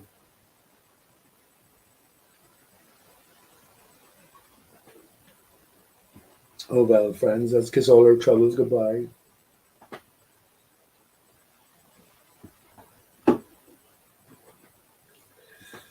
I had a chat earlier on with Ivan on Gem Panda's channel. But you should go there. You should go there for the purposes of your own learning. Humans of Earth. Every day's hangout is deleted the next day, so you won't be able to go back and listen to what was said on the previous day. But it's kept up for 24 hours, so you have the opportunity. This is why Google are deleting and YouTube are deleting previous references. It's not because they're hiding the truth. It's because we've reached a certain stage in the game, so everything is sort of dissolving beforehand, but the game is still continuous. Um, um, yeah. It seems a bit holy to say Aristarchus, hubristic to say Aristarchus is the answer, but it's not the answer. It's beyond that. We have to understand what a star is. Is a star good or bad? Is a star a good thing? No, I say. Star, S-tar. We got to understand what a tar is. A tar is a able-bodied seaman. So it's this potential. When we meet the egg, then the siren, the siren, right? Then sparks fly, and then our physical venture into material reality manifests, right? Manifests. So yeah, we gotta understand in our own brain, or contemplate or consider, yeah, the world of opposites. The truth is transmitted via opposites. And there's no better way. The greater the truth, the greater the lie. Necessarily so. It has to be. Because we are all encompassing. We know everything. We're born into the division. So now we got to become that seaman again and work our way through the seas back to source, upwards, upstream. The name of the Father and the Son. Remember I said the immaterial, the Father, the thought. The name of the Father. There's another TH, right? The thought, throat. How is it expressing? The TH. I've said it many times. The philosopher's stone is the TH. The sound, S tone. Pronounce THU. It's throat, throat. The S tone, right? It's not the S, it's the S tone. It sounds like an S, but it's not. It's the TH. The fountain of youth, fountain of UTH, a fountain pen. Think about how a fountain pen works. You push something up, the ink comes out, and then you get to communicate via the word. Well, there's another reminder, another solution to an age-old puzzle. Why is a raven like a writing desk? Piche's answer, because both have the last word. The writing desk obviously has the last word. That's the whole purpose, the raison d'etre of the writing desk, for you to write something, and everything written has a final word, a last word. A raven. How will a raven answer that, Pete? Remember, you type in that. You would anywhere in Google, anywhere on Earth. No one else is offering that answer. I done it ages ago. So stand by it. Stand by it. And I say it's not the complete answer. There's more to it beyond that, but it's sufficient answer for this puzzle, which is again presented by who? The other dodo. Isn't it fucking fitting, friends? The dodo presented the riddle of the ages, and the dodo here gave the solution. Why the raven is why the raven has the last word. The raven is a psychopomp. A psychopomp is your spirit guide, or the guide that leads you onwards after you separate from your physical material body. This is what the raven, the poem by Edgar Allan Poe, is ultimately referencing, which ultimately, I can bring this back to Alice in Wonderland, Alice Through the Looking Glass. Edgar Allan Poe appears on the front of Sgt. Pepper's Lonely Hearts Club Band, and the whole album is a walk through Alice in Wonderland, Alice Through the Looking Glass. Once again, getting back to children's tales. So this is the greater encompassment of the greater say mysteries of life. That seems a lot, doesn't it? But it is. It is, friends. And remember, the mysteries aren't outside of your grasp, because it's your story, my story, his story, her story. So do you get it in that sense? That's what it is. And ultimately, this is what it's about. I mentioned it before. Another thing I mentioned it. Well, let me just say about Edgar Allan Poe.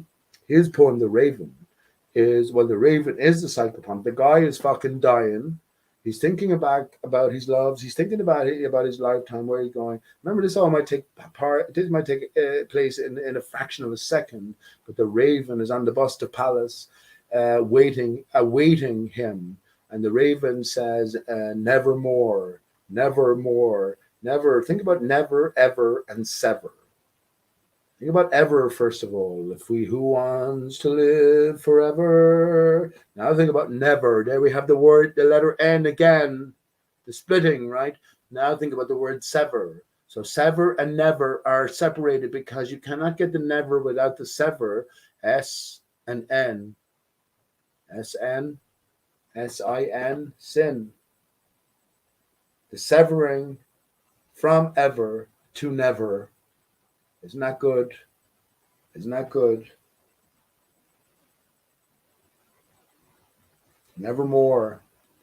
Nevermore. The raven was being sarcastic in a sense, because all there is evermore. Evermore. We're not the body. We leave the body behind, but we're going on elsewhere. And my what would you, not my fate, my it's not my trust either as well. It's my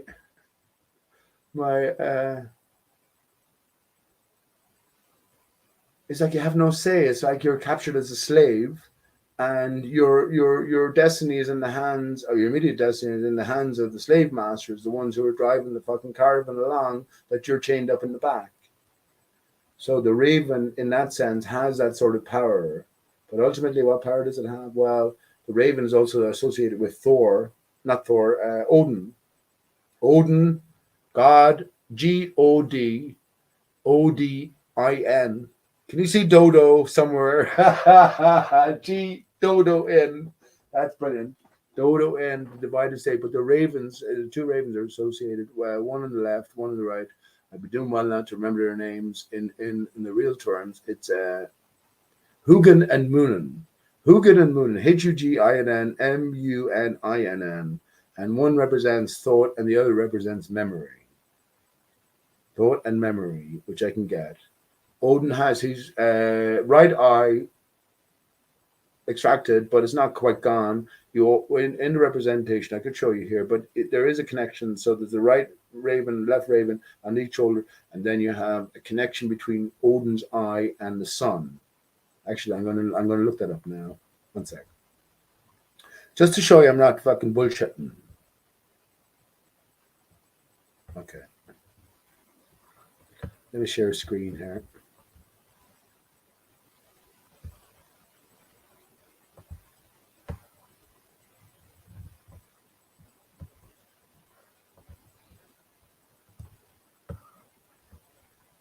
All right.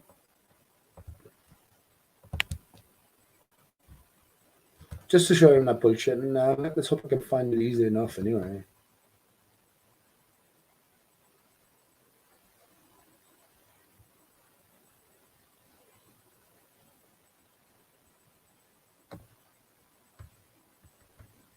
By the way, did anyone look for pillars of creation in their clouds?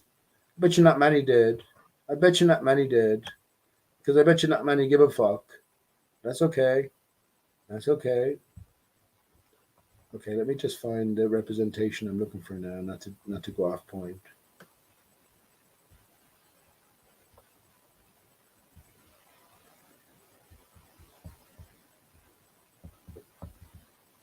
I'd be actually quicker now if I went through. Yeah, if I just went through them like this.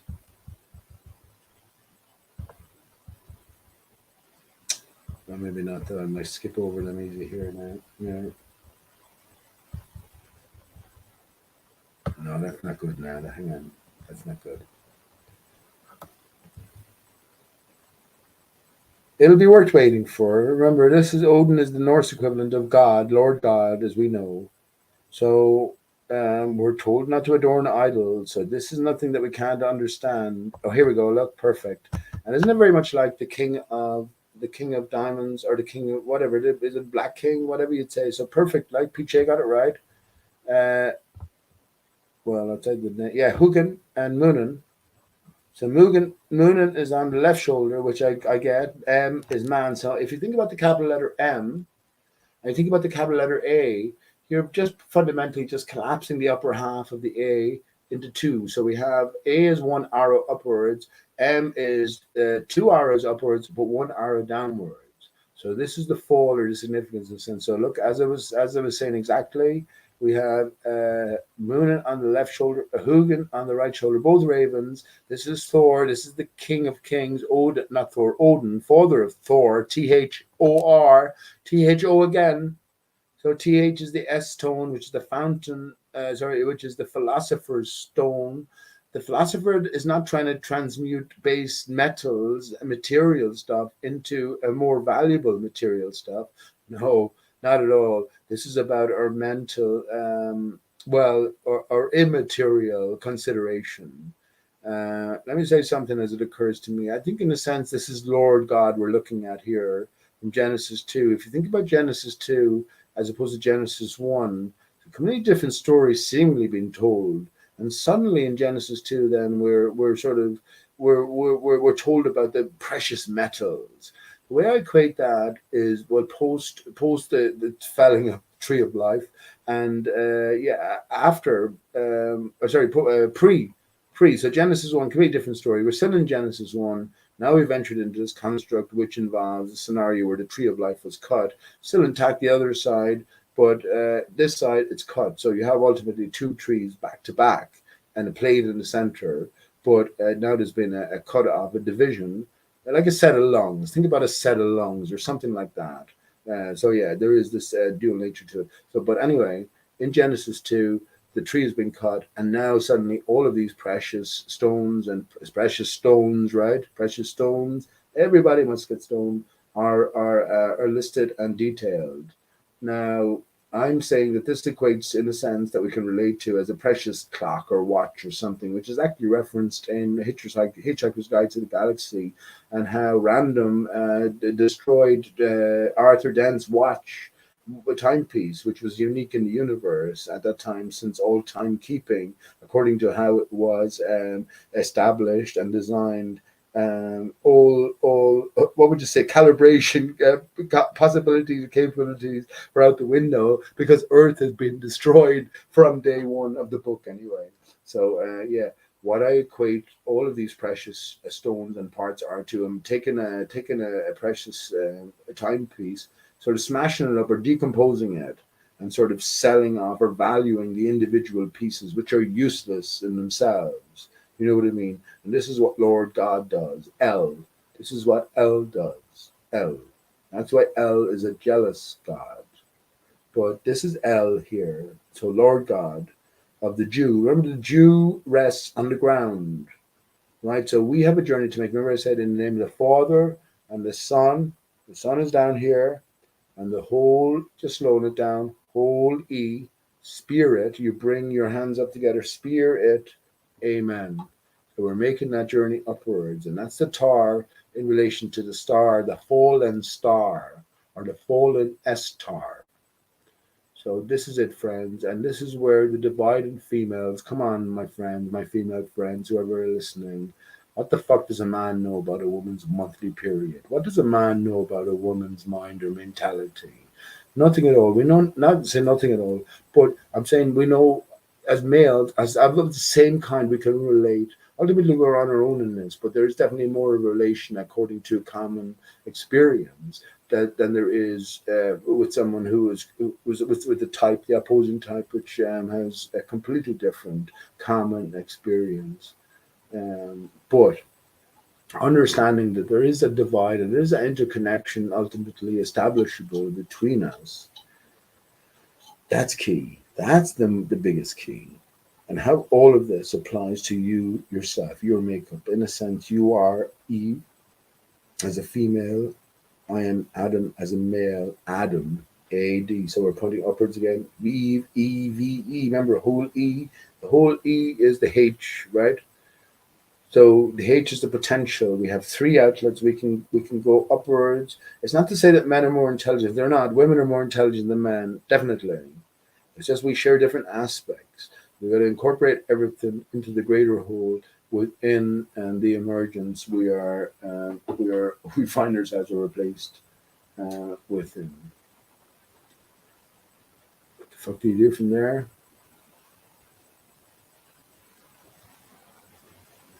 But these are the stories that are transmitted throughout the ages. Now we think he's blind. Odin is blind.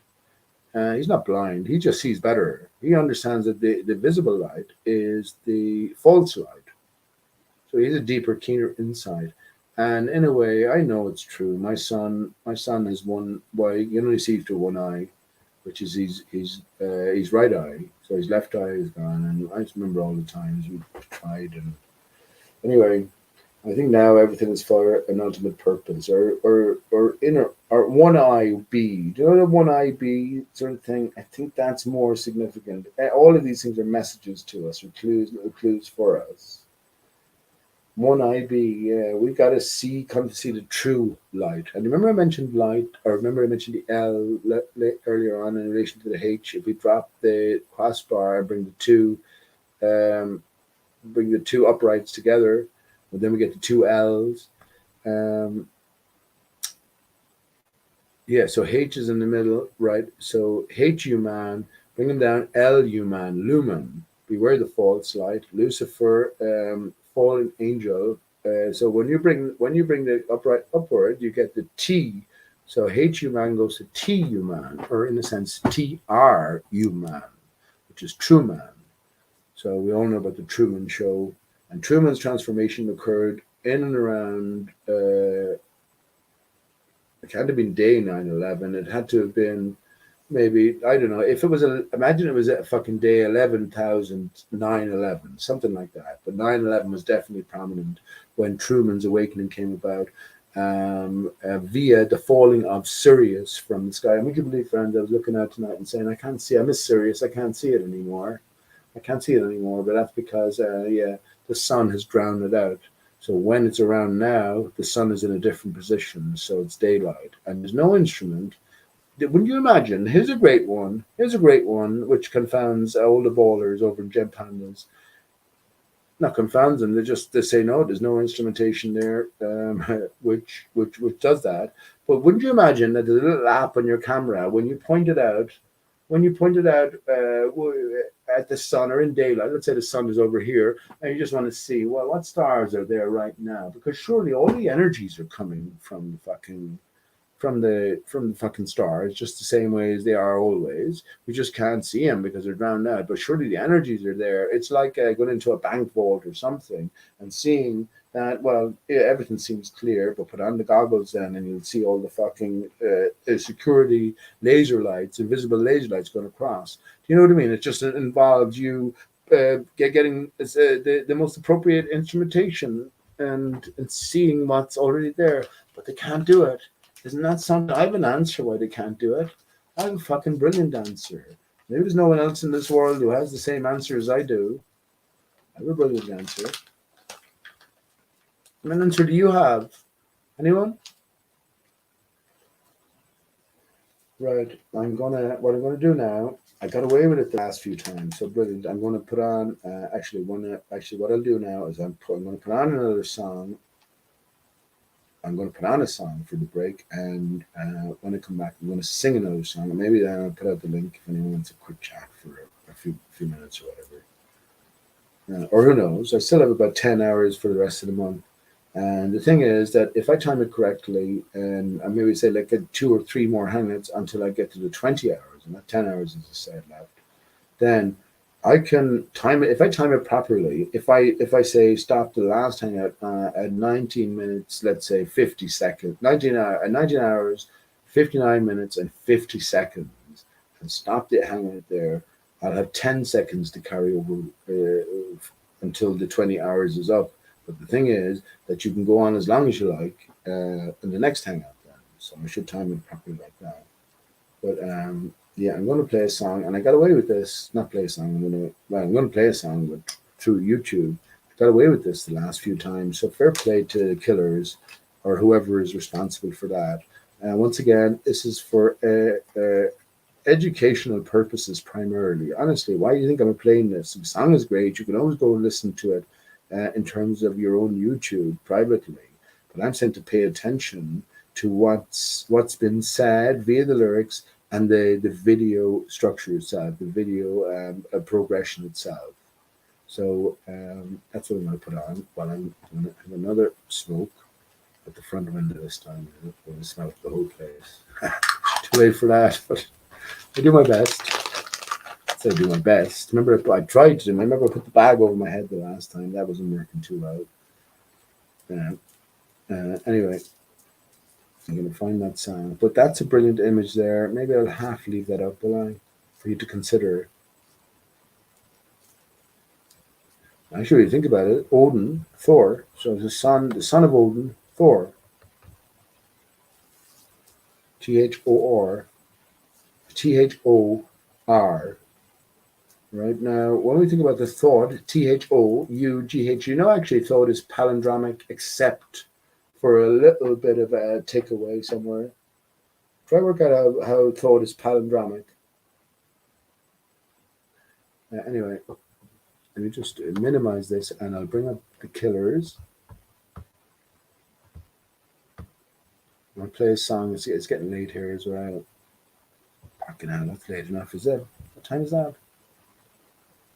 That's not too bad, about 20 to 1. But yeah, I'll play a song and on YouTube, and then I might get away with one soft. So I actually have a song in mind. Yeah, I'll play it that's soft enough. So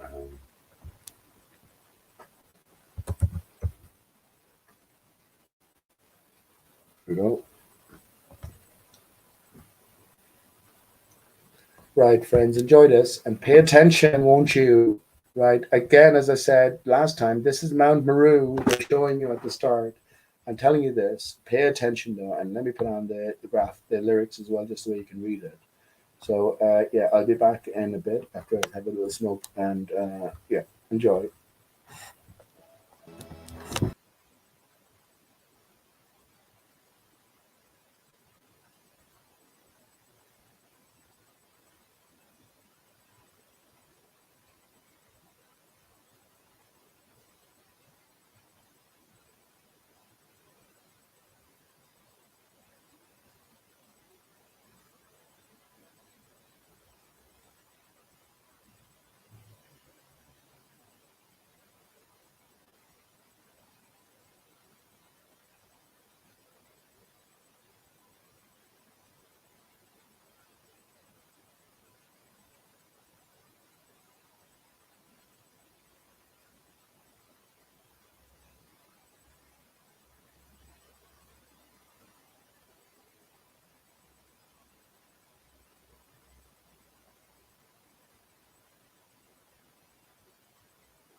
Dance with Friends. I really enjoyed that. That's play it back in your own time and analyze the video as well.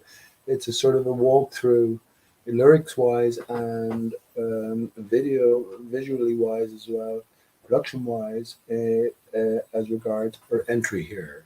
So we pre-exist. We came from Mount Meru, as it indicates at the start. Pre-exist. We enter into this weird environment where you see the person walking in reverse, the body and the lower torso or the lower legs below the hips are in reverse. So it takes it from there then. So pay attention, I would say. Okay, I'll play a song and a little bit of a sad story to tell about something that happened today. But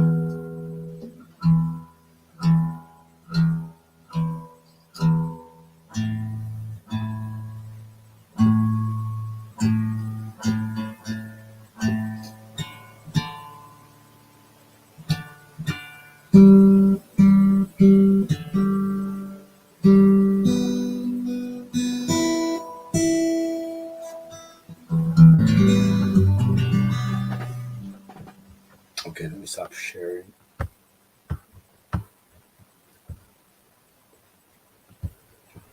Yeah, let me sing the song and just tell you a little bit of a sad story, and then I'll put the link in chat. And I guess you're welcome, Spaceman, if you want to jump in. Go ahead. You can't learn to be good, can he, that guy? Okay, stop sharing. Okay.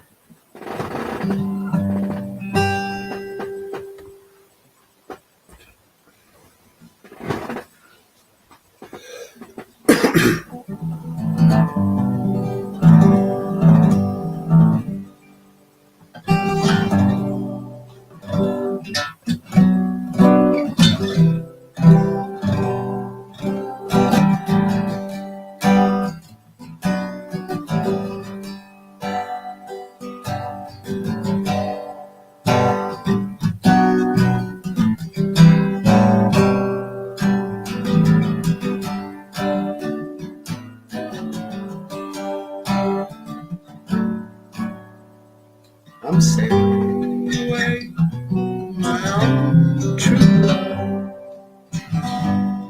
I'm sailing away, alone.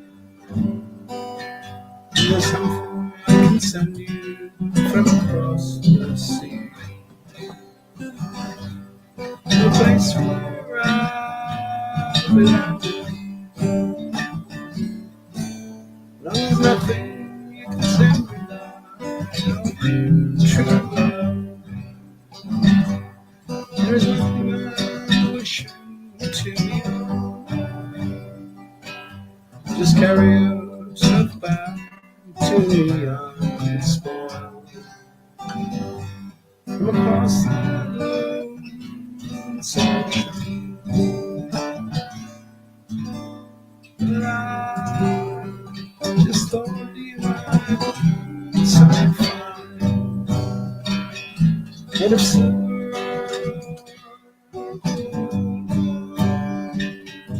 even from the mountains of Madrid, the coast of Barcelona.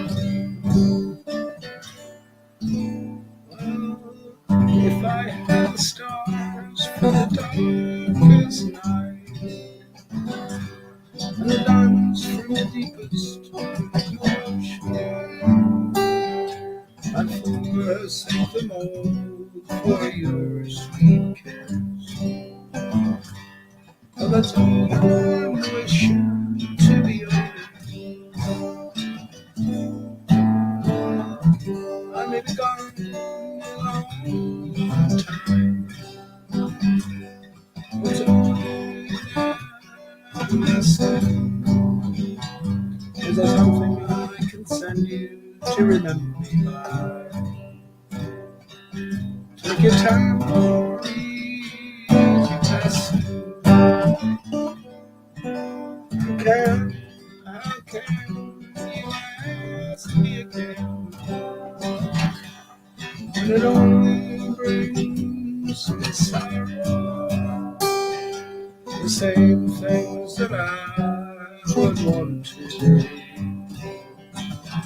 I won't take it tomorrow.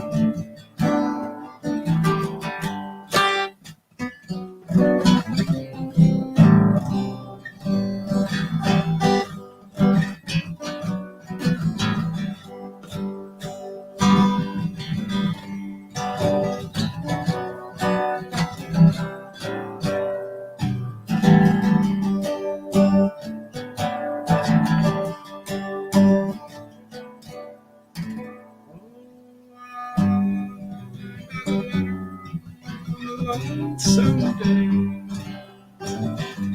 it was from a ship that was sailing, and I don't know when I'll be coming back again. It depends on how I'm feeling. Oh, if you, my love, must think that way, I'm sure your mind is wrong. I'm sure that your heart is not with me. In the country where you're going, so take heed of the western wind. Take heed of the stormy weather. And yes, there is something you can send back to me. Spanish of Spanish letter. Take heed of the western wind. Take heed of the stormy weather. And yes, there is something you can send back to me. Spanish words of Spanish leather. Yes, there is something you can send back to me. Spanish words of Spanish leather.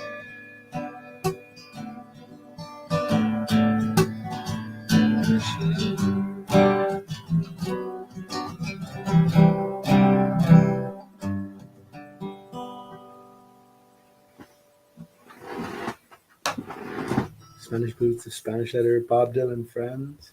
Me and Steve love that song. Loved it anyway.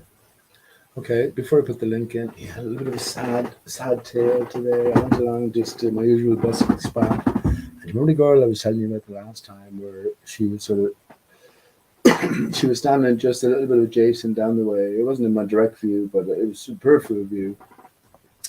And I was saying that I was thinking to myself, oh, she's just waiting now to come up and ask me for a few bob or something and tell me her story or something. And I said, okay, I'll give her a couple of euros. Anyway, remember I was upset because she actually came along and she threw whatever she threw in, some coppers or whatever. Not saying coppers, but whatever, she threw in what she did. And yeah.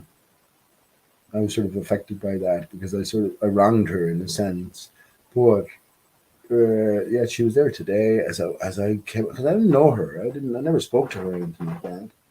So I was there today, and there's a busker spot just in Limerick City. It's really at the really heart of Limerick City itself. And it's been known for years as a busker spot, and she was sitting there, not in the spot itself, but just adjacent to it, with her cup, and her head was down. And I was kind of, I'm not going to do here.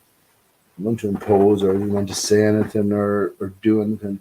So what I thought I'd do was I just set up anyway, and maybe have a talk to her once I set up playing guitar. And yeah, so her head was down, and we didn't make eye contact. I didn't know if she was asleep or anything. I didn't assume she wasn't asleep, but she was definitely looking down. She wasn't looking around for attention. But I was like, oh man, this is awkward now. So I didn't say anything to her, because what am I supposed to go over and say? This is a bus spot. Do you mind moving on? but I didn't say anything to her. But I was going to say something to her just after I tuned up my guitar and say, "Listen, love, this is a busker spot.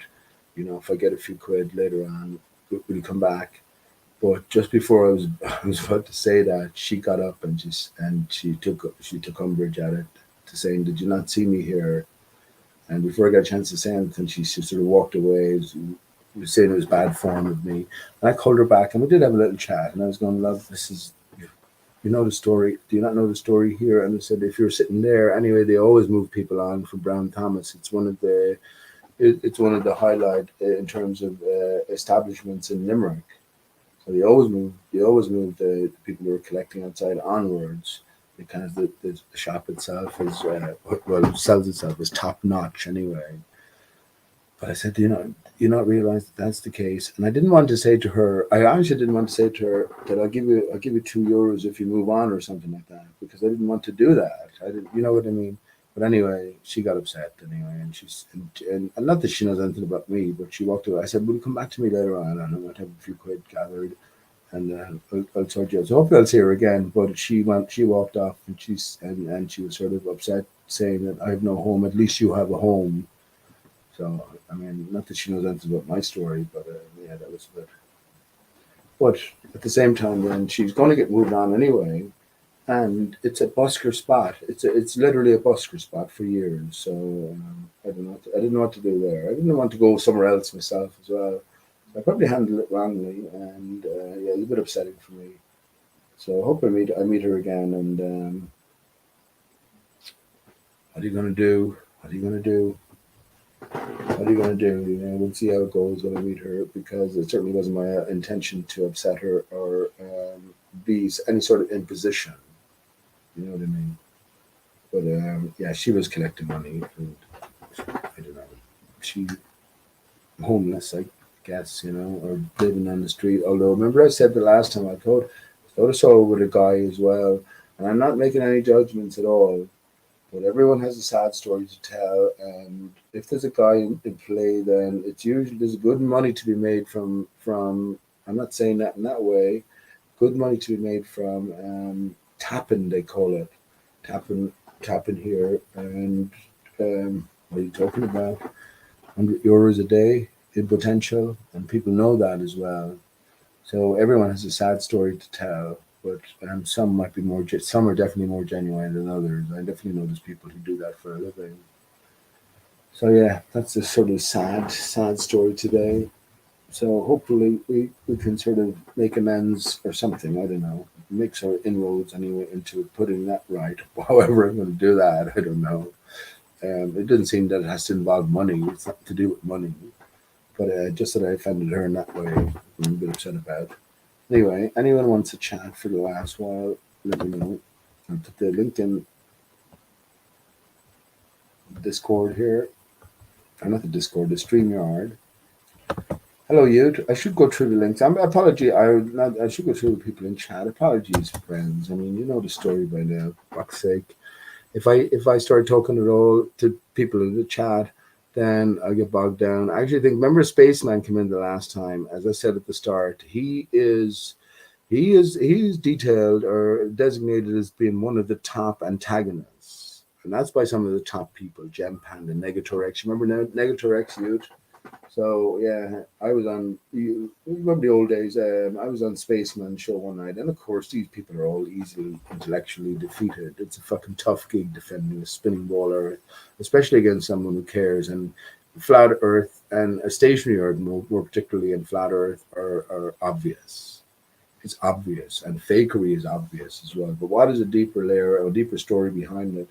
Well, that's a different story. And yeah, but just in terms of Spaceman himself, he's certainly high ranked above all of the antagonists who are returning antagonists. And any one of those people would do better than fucking Michio Kaku or Carl Sagan or Albert Einstein or Niels Bohr, you name them, in terms of arguing the pros for a spinning ball Earth. Any one of them would do. This is one of the greatest arenas that there is. None of these capabilities were there before as far as the story goes anyway. So yeah, we got to look at all of this in a different manner. And if you, as a flat earther, feel that you're worth your salt, you have to prove it. You have to prove it. Otherwise, well, where does that leave you? And yeah, plenty here, I'm sure, of course, have proved it many times. You, of course, included YouTube. You're one of the best flat earthers around, man. I don't think I've ever heard you curse once, You'd. But yeah, every argument you give is pretty excellent, and every argument on top of every other argument just confounds the ball more and more. Early doors wrote off the spinning ball Earth is given on the basis of probabilities alone. It's not as if every question asked there isn't a developed answer, and the best answer in history that's developed up to this point offered up and on the table. It's that it's not satisfying. It's problematic. It's based on assumption that can be clarified, but it's the cumulative effect that every different area having similar troubles and similar serious issues. Yes, on probabilities alone, the ball Earth is ruled out as given anyway. But yeah, you're definitely up there, very top, very tip top. But I guess you don't see. Well, answer me in chat. You the latest school shootings in America, Sandy Hook Pardue. I think there's a new rule on Discord that you can't diminish. So you hear an official story, you can't diminish or minimize the potential pain of others. So in other words, if you don't believe the official story, you can't voice it, you can't analyze it, you can't question it, no matter how, like my plectrum here, no matter how laden with holes it is. You can't do that. So what is this? What is that? That's not how not how YouTube became popular. That's not how any of these things sold their platform at the start. Discord didn't do that. Do you remember the early days, Youth? And all of the ball earthers were here selling fucking night and day. Discord, go into Discord, lads. Come into Discord and you have a great chat. Well, now in Discord, I'm not saying everywhere, but yeah, there's certainly restrictions in play. Yeah, one of the restrictions is, yeah, you cannot minimize the potential pain or harm done to others, which is or involves believing official stories all around. So that pretty much fucking shuts you up if you want to be a part of any platform anymore, doesn't it? YouTube is already YouTube has already shut lots of people up. Look at the number of channels that have been taken down. Patricia Steer was deleted completely. Miss Flat Earth is gone. Do you know what I learned tonight? Anyone know this? Anyone know this? Do you know what I learned tonight? ISIS is flat Earth. ISIS is fucking flat Earth. I learned that tonight. ISIS is flat Earth. So I was talking to a guy on Humans of Earth, and Ivan, IVEN is his name, claims to have been a producer with the BBC for 4 years. And I'll talk to him again now because pretty interesting. He already admitted. I asked him a question: were the BBC legally allowed to lie? Because because they're listed under entertainment.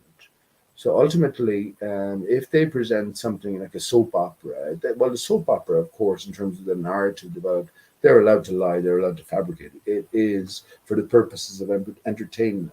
And I think that's somewhere in the clauses, the legal clauses, that's what the BBC are covered under. And of course, they do support and they do lie consistently. But yeah, I did get to ask a couple of questions. One was, he's from Lebanon.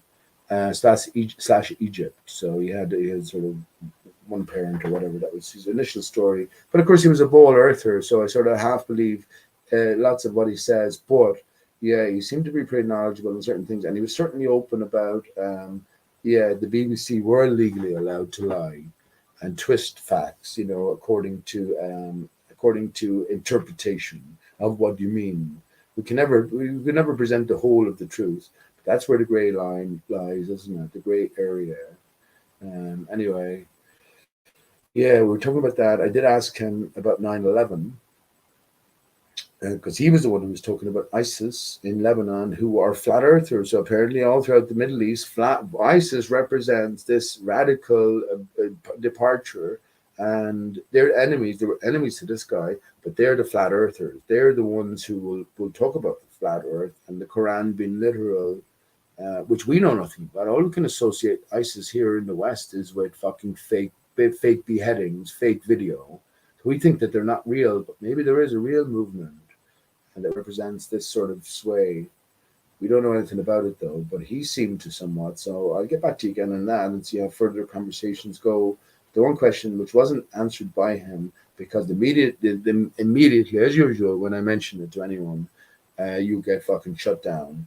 What do you reckon? And he worked in the fucking business. He was a producer of for the BBC, a producer of programs for the BBC or whatever. You know, he had some significant role.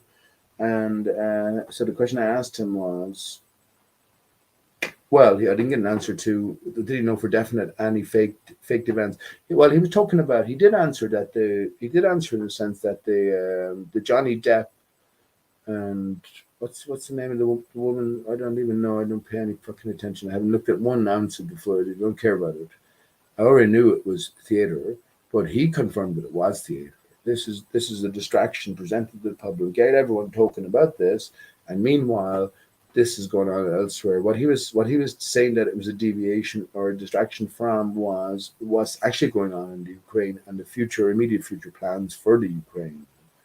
So yeah, that makes sense, and it makes sense in every sense. I mean, imagine in a sense the stars or celebrities putting all of their fucking dirty laundry up on the table. Why would they do that? The very least you can insist on is a private trial.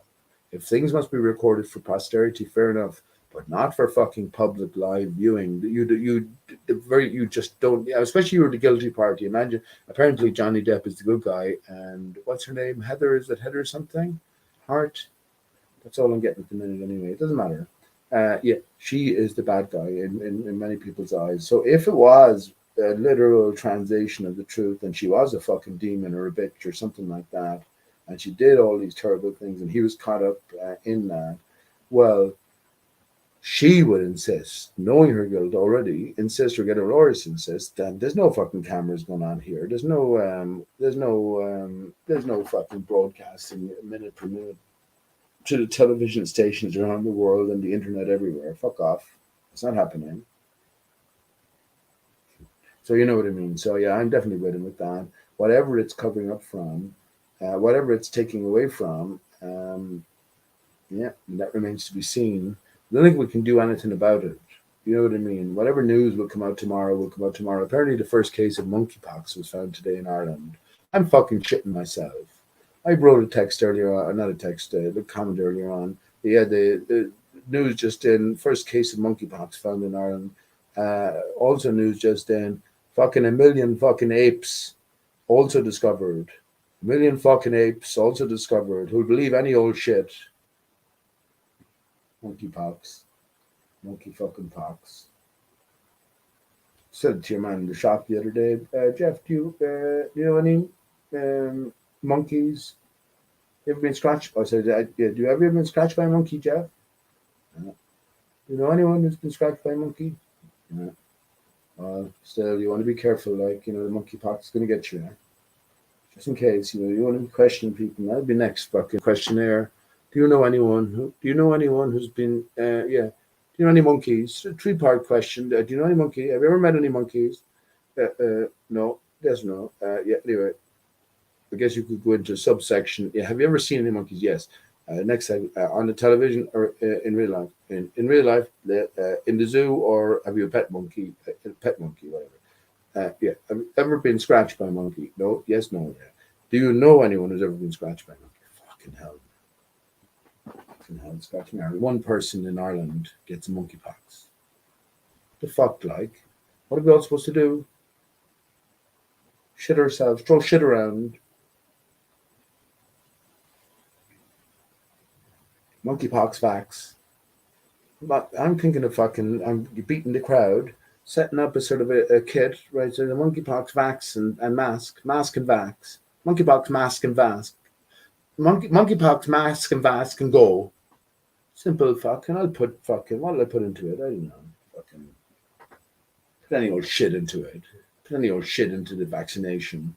The monkey mask, then I'll make it out of fucking underpants or something. Just spray it with some exotic smell or something that's convincing. Fucking a million fucking apes would buy anything.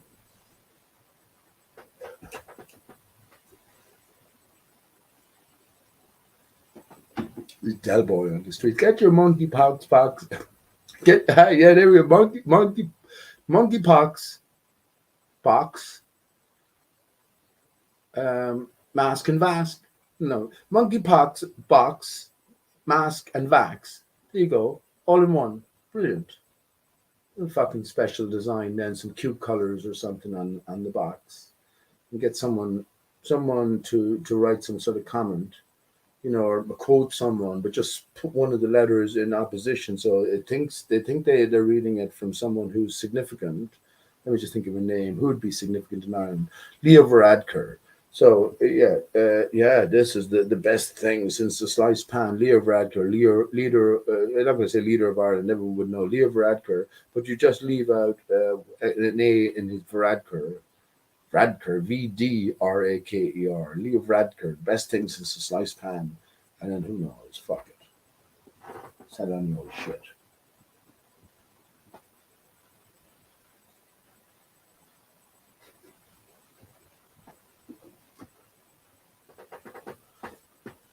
Probably would have been a great criminal, actually. I probably would have been a very good criminal. All criminals get caught, of course. I guess you get lazy, or you get bored. You get bored. That's what I'm thinking. You get bored and you don't give a shit anymore. There's no challenge, so you just become careless. You probably want to get caught in a way. Who knows? When I was caught with the trolley walking out of Dunn's in Ennis, I thinking I knew it. I'm thinking I knew it anyway. Yeah. I could have easily just said, oh, well, no, I haven't left the building yet. I'm just leaving the trolley here because I realized that my credit card is in the car. But I just said, all right, you got me. But I was bored at the end of it. But it wasn't theft as such. Like, it was just, I think it was just boredom. But they changed the structure. So when you went into the supermarket, now you could walk freely out of the supermarket paying area and go into the clothing area, and there seemed to be no barrier whatsoever. And I guarantee you, I'm fucking not the first one that did that. I'm not the first one to do that. But beforehand, you had to go through the cash register, so you couldn't come out. But I ate well for those few weeks, although I ate well in general, so that wasn't an issue.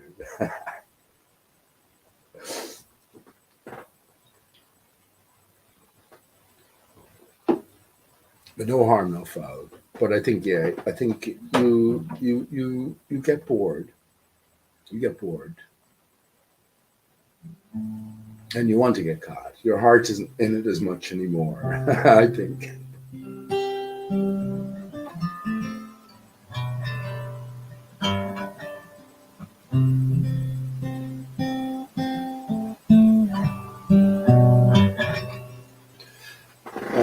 I won't play another song because it's getting late. But what else is there to talk about? I mean, as in cutting it short as well. I look forward to a dream tonight now, actually. They were spraying all day here today, friends. You always know it. I mean, we don't live on a flight path here, but I'm happy enough. I'm almost waiting for. You can see I have a good color. I haven't been out in the sun too long. You get fucking burned instantly. It's some sort of intense reflection now, and I put it down to ARISTARCHUS increasing. So remember, for planetarium, you pump up the power at the source itself, which is beneath ground level, reflecting off the skylights. But they were pumping out the chemtrails today, and I'm sure. Well, they call it chemtrails. That's another. It's a solar management program. It's an anticipation for what's going on. This is all. God is in play. God is in control of everything, if you want to put it like that, or the higher power is. Everything is proceeding exactly to plan. So these trails that are being laid, You notice it immediately here in Limerick because when there's no trailing days, then there's no planes. You'll see one or two planes look across the sky. So you're not on a direct pathway from any destination or any source to Shannon, the destination. But when you have trailing days all over the place, and we should take advantage of these things. I was welcoming you today because without some sort of a shade, it's like going down on the hottest day to the beach and forgetting your fucking sun hat or your sunscreen or your umbrella. You know what I mean? So yeah, in that sense, this is all helpful to us. But it is a solar management program and not the chemtrail program. You type in the chemtrail program, you get loads of conspiracy. Type in the solar management program, and then you will see that this is a deliberate thing. It's not about a poisoning program. It's about, in a sense, it's cloud seeding. They release salts because all clouds are made up of salt particulate, tiniest friction aspect, almost like the molecule or something like that, but not quite, just a particulate. And yeah, it's the salt particulate which vibrates according to the ether which is traveling around. So that's the source at the center. Source at the center is generating everything, generating the skylights, it's generating the tides, it's generating the weather patterns, it's generating the sun as it moves in and out. Here we go again. Okay, nice one, bud. Let me just, okay, I'll bring you in straight away. Well, before I do, that's what I'm saying. So ether is connected with everything. So it's these things that are being transmitted and picked up and are being. How you doing? Here we go again. Fucking hell, man. Here we go again. You don't have to go on camera if you don't want, bud. No, I haven't got a camera. Whoa. Oh, I haven't got a camera, I hope. That's Yep. okay. A lady. Oh, hello, lady. Lady, here we go Hello. again. Hello. I just want to ask you to unblock me, please. We had a disagreement, but me, perfection, and terror, and you had a hissy fit in flat Earth debate. It must be 18 months ago, maybe 2 years. But Okay. I mean, you've not been on Fed for a long time, right? No, I haven't been around. I still pay attention though. But are you not? Are you unblock you on my channel here? Is it? Yeah, Because I you can see blocked your. me, mate. You said I'm just blocking you all. You had a hissy fit. I said Oh yeah, I'm just gonna block you all. So you but how blocked can I see your? Hang on though. How can I see your text then? If I have you blocked, how can Well, I I see your don't know. text? I want to know that too but I know when you were talking in Fed, um, all the comments like people were talking to you and I couldn't see you, so it's a bit of a Oh, mystery. oh well, that's all clear now. Here we go again. That's all clear now. So obviously, Well, you're I'm not just blocked suggesting here. that you go into your Google account and unblock me, please. Okay. Well, let me do that now. Are you gonna stay around for a little bit of Yeah, chat I'll say or? a little while. I'm a Well, little bit drunk. I'm thinking though, but that's okay. Nice one, nice one. Here we go again. I'm thinking that I unblocked everyone, and if I had you blocked, I wouldn't be able to see you in chat. So I think you're unblocked now. Well, It's maybe just that. like, Well, maybe you did unblock everybody, and it's because you've yeah. not been in flat Earth debate. Oh yeah. Because you used to hang around. There was me, and there was Perfection and Territ, and there used to be arguments, and Ute was there. Probably Rune, but he's got me blocked as well. So, I um, have Rune blocked. I blocked Rune, but I well, unblocked you everyone. blocked Rune. Why? He's a He faker. He's blocked faking it. me. He's not. He He's not blocked me. genuine. He blocked me because he mentioned Antonio Subirats. And someone, I think, what he must have said. Have you heard about the news about Antonio Subirats? And I was like, what about Antonio Subirats? Because I was like, I'd fallen out with him badly um, for various ethical reasons, fundamental reasons, I'd given the love to hear video. them. Yeah, well, given the video that was going around at the time. So I was like, what is he back? What's going on? But I think it must have been the reveal when he was ill. When he first got ill before, he's dead, right?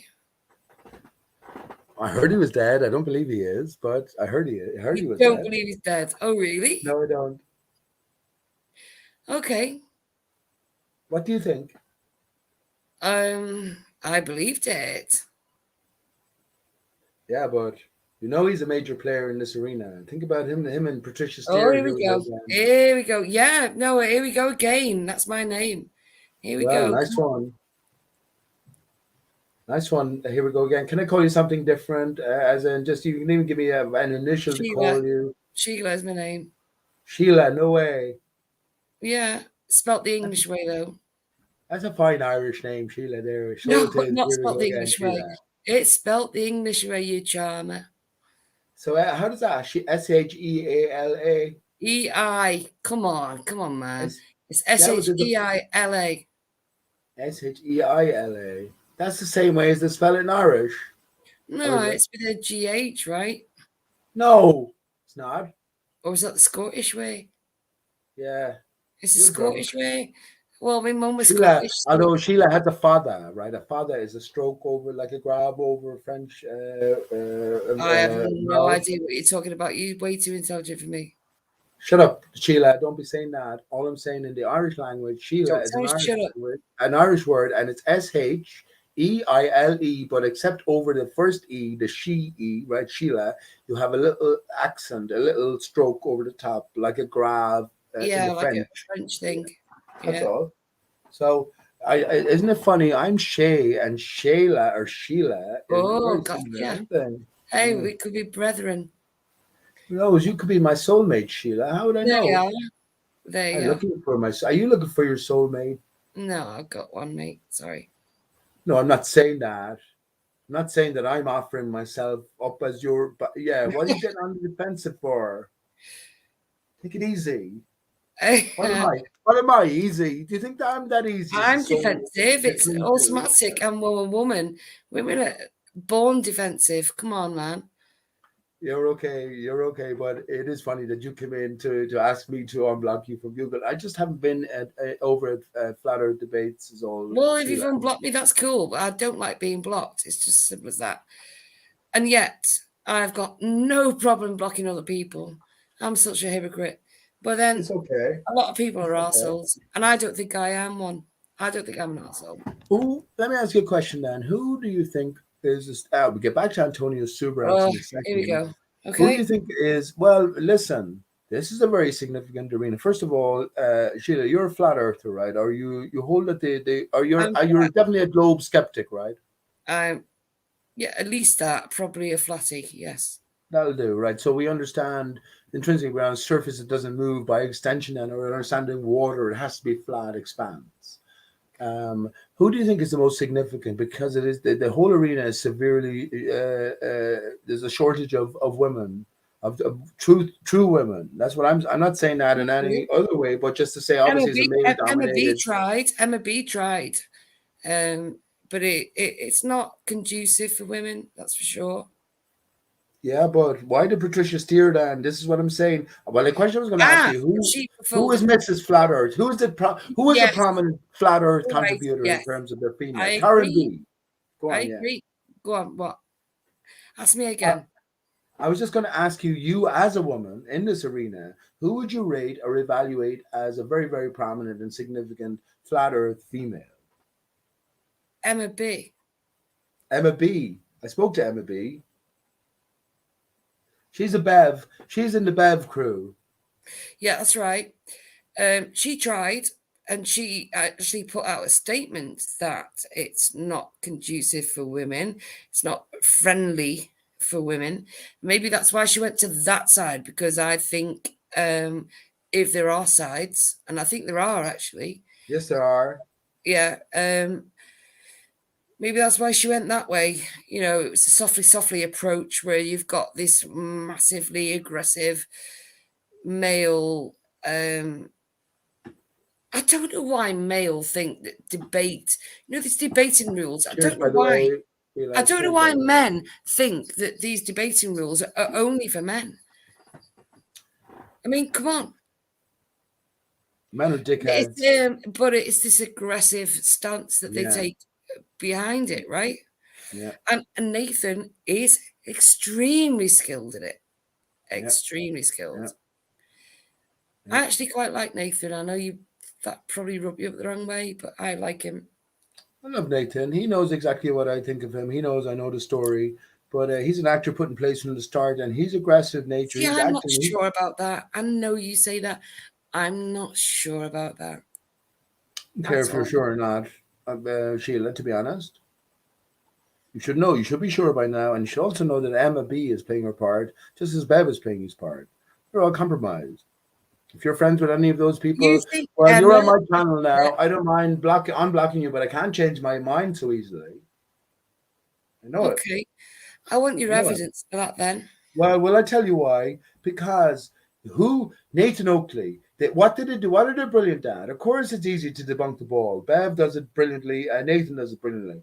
They stick to the same things, though. They repeat over and over again. When it comes to any new It is issues, good to nothing at all. repeat. Yeah. Nathan says he goes around with a new childlike wonder as regards the real nature of reality, forgetting that the people who gave us the fucking bullshit lies are well ahead of us in terms of our understanding. So we should want to know what they know. They Okay. don't do that. Yeah. They're selling something, you see, Sheila, and they're Well, stuck on it. They're stuck in on terms of it. Nathan, I can't speak about Emma because I don't follow her because she doesn't really put anything out, right? As far as I'm aware. But Yeah. in terms of Nathan,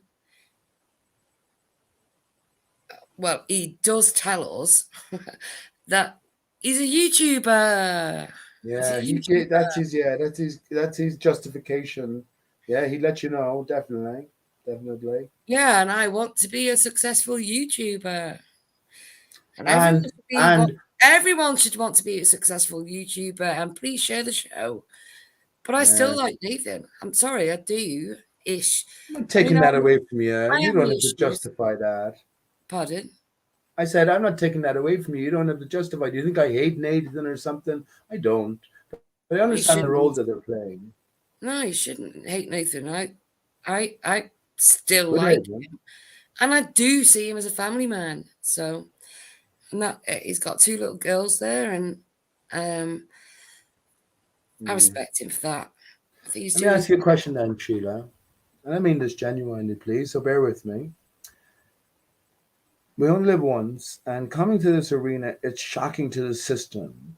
When we try to broach with friends, family, acquaintances, whatever, we get resisted so much. When we come to then the flat earth arena online, we find seeming friends. We're all of a like mind. Imagine Yeah. finding out then that these people were put in place. Wouldn't it be desperate, first of all, to realize that? And secondly, wouldn't it be more desperate on them because it's a sort of an utter betrayal as opposed to you can forgive the ordinary person and their reaction because they don't know any better. But you know what I mean? Would you not view it like that? So we could hate Nathan. We could hate all these actors more than anything else in the world. But there might be another aspect as well. But what do you think? My hurt comes from my own family. I'm not hurt by these people. I'm hurt by my own family. I was a flat earther when I was very young.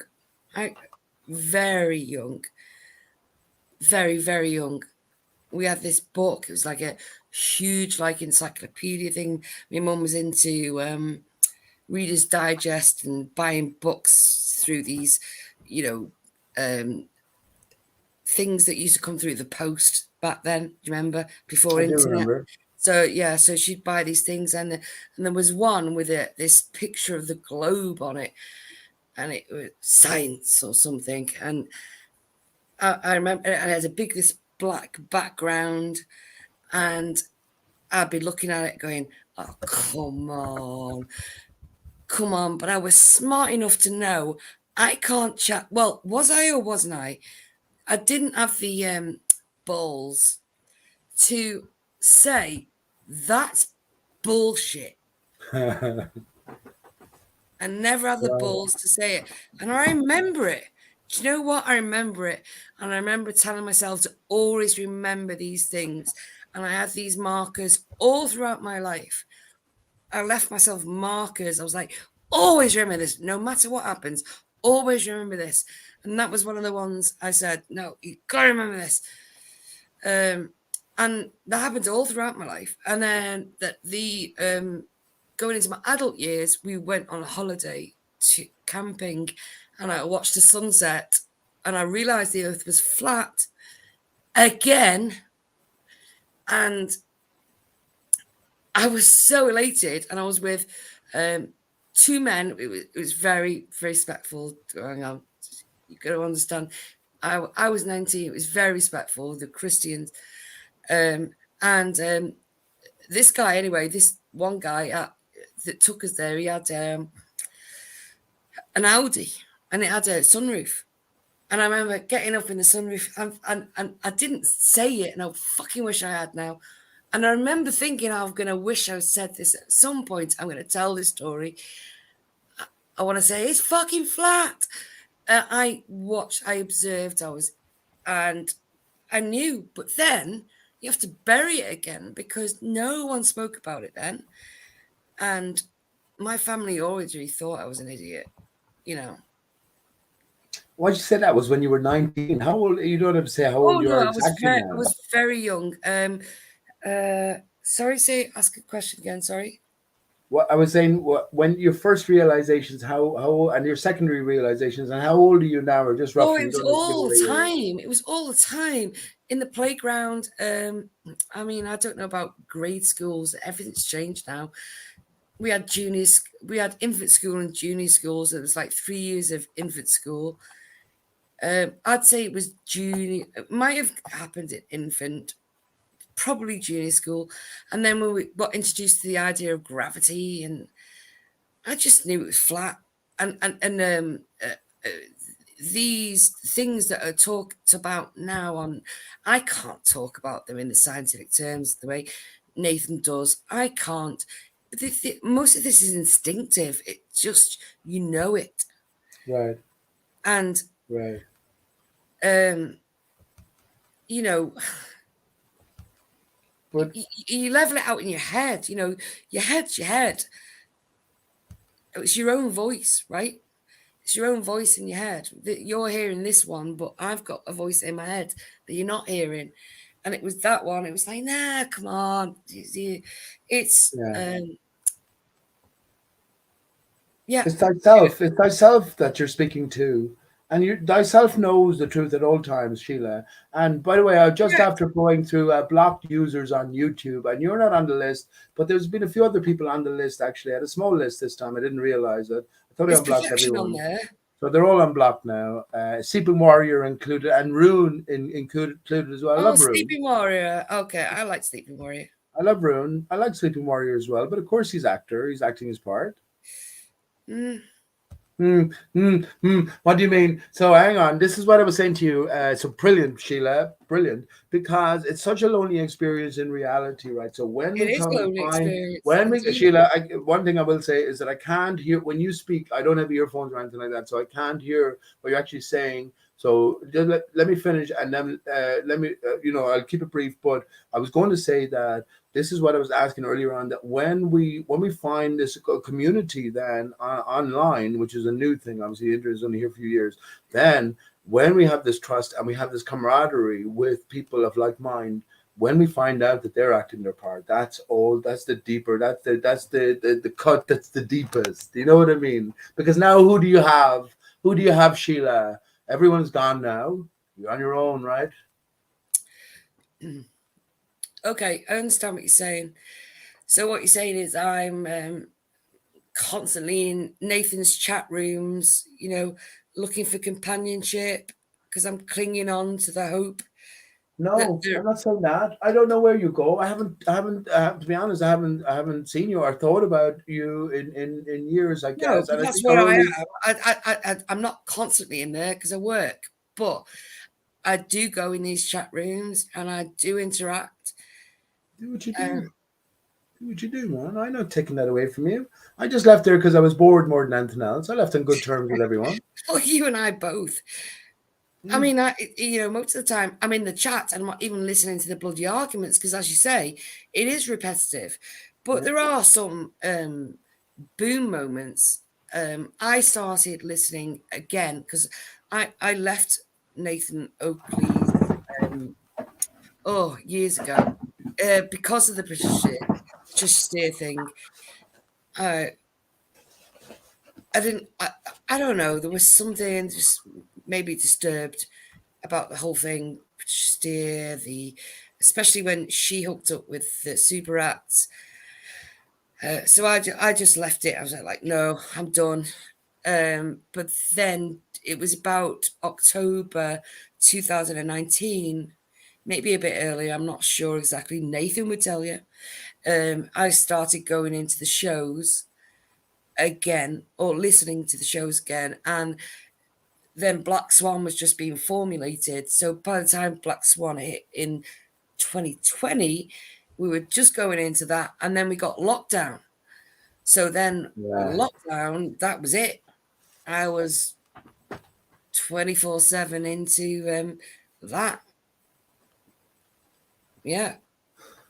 Yeah, but how did you come out of it then? You have to have learned something, and I came out with a skin condition, and they've called it eczema, and I'm 52, and I've never had a skin condition before in my life. So it's a nervous condition, they say. I've got it on the back. 52. You're 52. So I blame Nathan Oakley for that. Nathan, you owe me money for my skin condition. Well, for a 52-year-old Sheila, you look great. You look like a lovely Sheila. You can't see me, you bastard. Yeah, but I say that to all the women. It's sort of a response. Oh, is that your moves? I'm kidding. Of course I can't see you. That's but I just turned 50 myself this year. So you turned 50 yourself this year, did you? Yeah, yeah. But it doesn't mean anything, Sheila. Congratulations. We live. I don't give. Listen, we live forever. We live forever. What's a fucking age? What's a number of years put on us? We don't even know what a fucking year is. They tell us our year is based on the sun. That's something that's traveling around 100 million miles away in a massive, or not. That's fucking stationary. You know their story anyway. That's their gauging of our reality. That is their hijack of our time. Adam lived till 950. That's another thing I was going to say about the Nathan Oakley quantum eraser. I call them the Potockley crew because they're directly connected to the American counterpart, which is the potato crew. But the Bible literalists are very prominent. And if we take the Bible literally, well, Adam lived till 900 odd years. Now, what's God going to shit on me for and just give me 50 years? I'm the young fella. 50 is nothing. You're a sinner. You think the same. You're a sinner. That's why. Nice one. We sin somewhere. What did you say? How did you pick up the skin condition? Did you say you're not vaccinated, right? No, it's a nervous condition. I've never had eczema in my life. So how can I get to age 49, 50, and then all of a sudden when lockdown starts, I all of a sudden develop a skin condition? Is it bad? It started in my head, on my hair, in my hair. And is it like skin flaking off sort of thing? Yeah, like a dandruff. I was like, oh God, I'm itchy. I don't know what's going on. This is when the first reports of the from China were coming in. I was like, I'm itchy. I don't know. Ooh. It was like I could feel it coming. And then when the lockdown came, my friend disappeared to Spain. And I said, you're going to get locked down. You're going to get locked down. And I was like, do this. And I actually, right at that point, I was buying into it. It only lasted about a week, maybe 2. I don't know, maybe a month. I don't want to say a month because I don't think it was. Because I like to consider myself as pretty awake. But I had been ill. You see, I'd been ill in 2019, the December. I had the weirdest flu I've ever had, and I thought it was over. It came back, and then I watched something with Joan Collins, believe it or not, on a breakfast television show in the UK, saying, "This is weird flu, and it comes back." And I was like, "I know what you're on about." And then all these reports started coming out, and I thought, "That's what I had." And so you had corona then to begin with? I've had it twice. So what do you think it is then? So it's not completely fake then. There was something, and I heard many reports. No, I think it's a genetically engineered flu. That's what I think it is. And how did you pick it up before it was released, let's say, or corona? There's all this germ theory. I'm not sure I believe in that because, there's other viruses that are passed on. Like, I know about this germ theory thing. I'm very confused about it. I want to believe that it is only the body and it only shows up in the blood and all that. I want to believe that, But I don't believe that because, like, what were the chickenpox parties for with kids? You know, when I was growing up, one child had chickenpox. All the mothers say, right, let's have a party, let's get them all immune so they don't get shingles later on, right? It's really bad for boys as Never heard of males. that. Chickenpox Pardon? party. Pardon? I never heard of that. A chickenpox party. When I got the You never chickenpox, heard of I a was in bed. chickenpox party? No, I was told to stay separate. You don't want to give everyone else a chickenpox. So I stayed in bed, feeling shit for a while, and then just got over it. 2 weeks, I remember, but both me and my sister, she's 18 months older than me, we got it at the same time. Doesn't that suggest contagion? Well, it's something that you need. Oh, well, okay. Well, chickenpox is something that every child will get, or most children will get, and they get it out of the way. So it does seem like a I reasonable. understand what you're saying. Yeah, I've been Now through you this. have me thinking about monkeypox parties, Sheila. God forbid. No. Well, the one case of monkeypox was after being detected in Ireland today. So we should all fucking go into a big stadium, get it out of the way, Oh, God, no. and collect the No. monkeypox. All right. from your Well, mom. maybe, yeah. Maybe there's some programming in my head there. What I just spoke. I might retract it. I'm not prepared to retract it just now. I But don't. I Well, might. it's okay, but I don't think because it's such a rarity. For instance, like you, I don't think a mother would definitely be going, oh, let's do that then. We get older children from whatever ages and pile them in, and let's get it out of You're the right, you way. know, I because think I it's did one of have those things that you chickenpox, deal and with when it comes. You know what I mean? It's a rare yeah, thing. I don't remember them bringing the but do I? I don't know. No, I don't remember. No, How I good? mean, How good is your memory? sadly, How good is your memory, Sheila? I'm just asking generally. it's pretty How good, far would but you trust your memory back to? What's it's your good earliest with memory? some stuff. Whoa, it's pretty good, but it's good with Okay, some stuff. I good, told you good, I'd leave myself markers. The stuff that I need to remember, I remember. very good. Survival What's your earliest markers. memory? What's your earliest memory? My mum used to ask me that, and I don't know it. Well, I can't give it to you. I remember it on my deathbed. what good is that to you? Well, have you got yours? I do. How do you know it's your earliest memory? I fucking know it as well. As much as I know now, I'm pouring water into a can of beer, watering it down purposefully. uh, I know it because what else am I going to swear by? Who else is going Yeah, to but you dictate? might remember something tomorrow, and then that's your earliest memory. No, no, no, no, no. I know exactly what I'm talking about here. But for instance, I can give credence to my own memory of my mother's memory. She said that when Elvis died, 1977, that we were in the old house where we used to live, and I remember loads of stuff about that. And I said, "No, ma'am, you're wrong, because we were here, and Elvis died in 1977. We had moved here 4 years Elvis after I died was in born." 1977. Elvis died in 1977 at the age of 42. He fake died anyway, Sheila. He fake died, of course. I didn't know that. 77, Oh, so he was still alive when I was born. Damn yes, of it. course he was. You were born in 1970. 69, it was a good year. It was the year the faked landing on the moon. Oh, 69. Okay. Yeah, well, okay. Well, everything is significant. Sheila, you are the high queen of the land you're in. You are divine in nature. So, I mean, you can think of what you like about yourself, but don't tell me what to think of you. I know. Anyway, that's a test of my memory. So my mother, mature woman, obviously, loads of experiences. So when I have a direct memory back then, I know exactly, and I can tell you it. I'll tell you it briefly. I've told it before on my own channel here. I remember sitting up. Well, not sitting up. I just remember sort of snapping into being, eyes opening up, and looking up at the corner of a room and going. I tell you exactly what I remember, and remember thinking. This is most specifically. I remember thinking. I looked into one corner, which was the right corner, and I moved across because I was looking a bit away in the back. I remember thinking, "Where am I? What's going on?" Would you believe it, Sheila? And Yeah, I many other believe you. thoughts as well. Now, I asked my mother. How I said I spoke to my mother. My mother's in the house here. It's a family home. It's myself and my mother. But she says, well, you couldn't have. When I asked her last time, she said you couldn't remember that. You were too young because I only just parked the pram there when you were very young in the particular house we were in, and that's the only view you would have had of it. So I can't have been more than a few months old. and I remember it. And what I reckon is happening is we snap into existence, and we know everything as children. We know everything. We're I think perfect that's true. awareness. I believe We're that's perfect aware. Hang on, Sheila. We're perfect awareness throughout. But what happens is our memories are distorted and mingled because we're in a foreign land. We're taught a foreign language, and we're fed a foreign food, especially. So confusion reigns. Yeah, I agree. Right?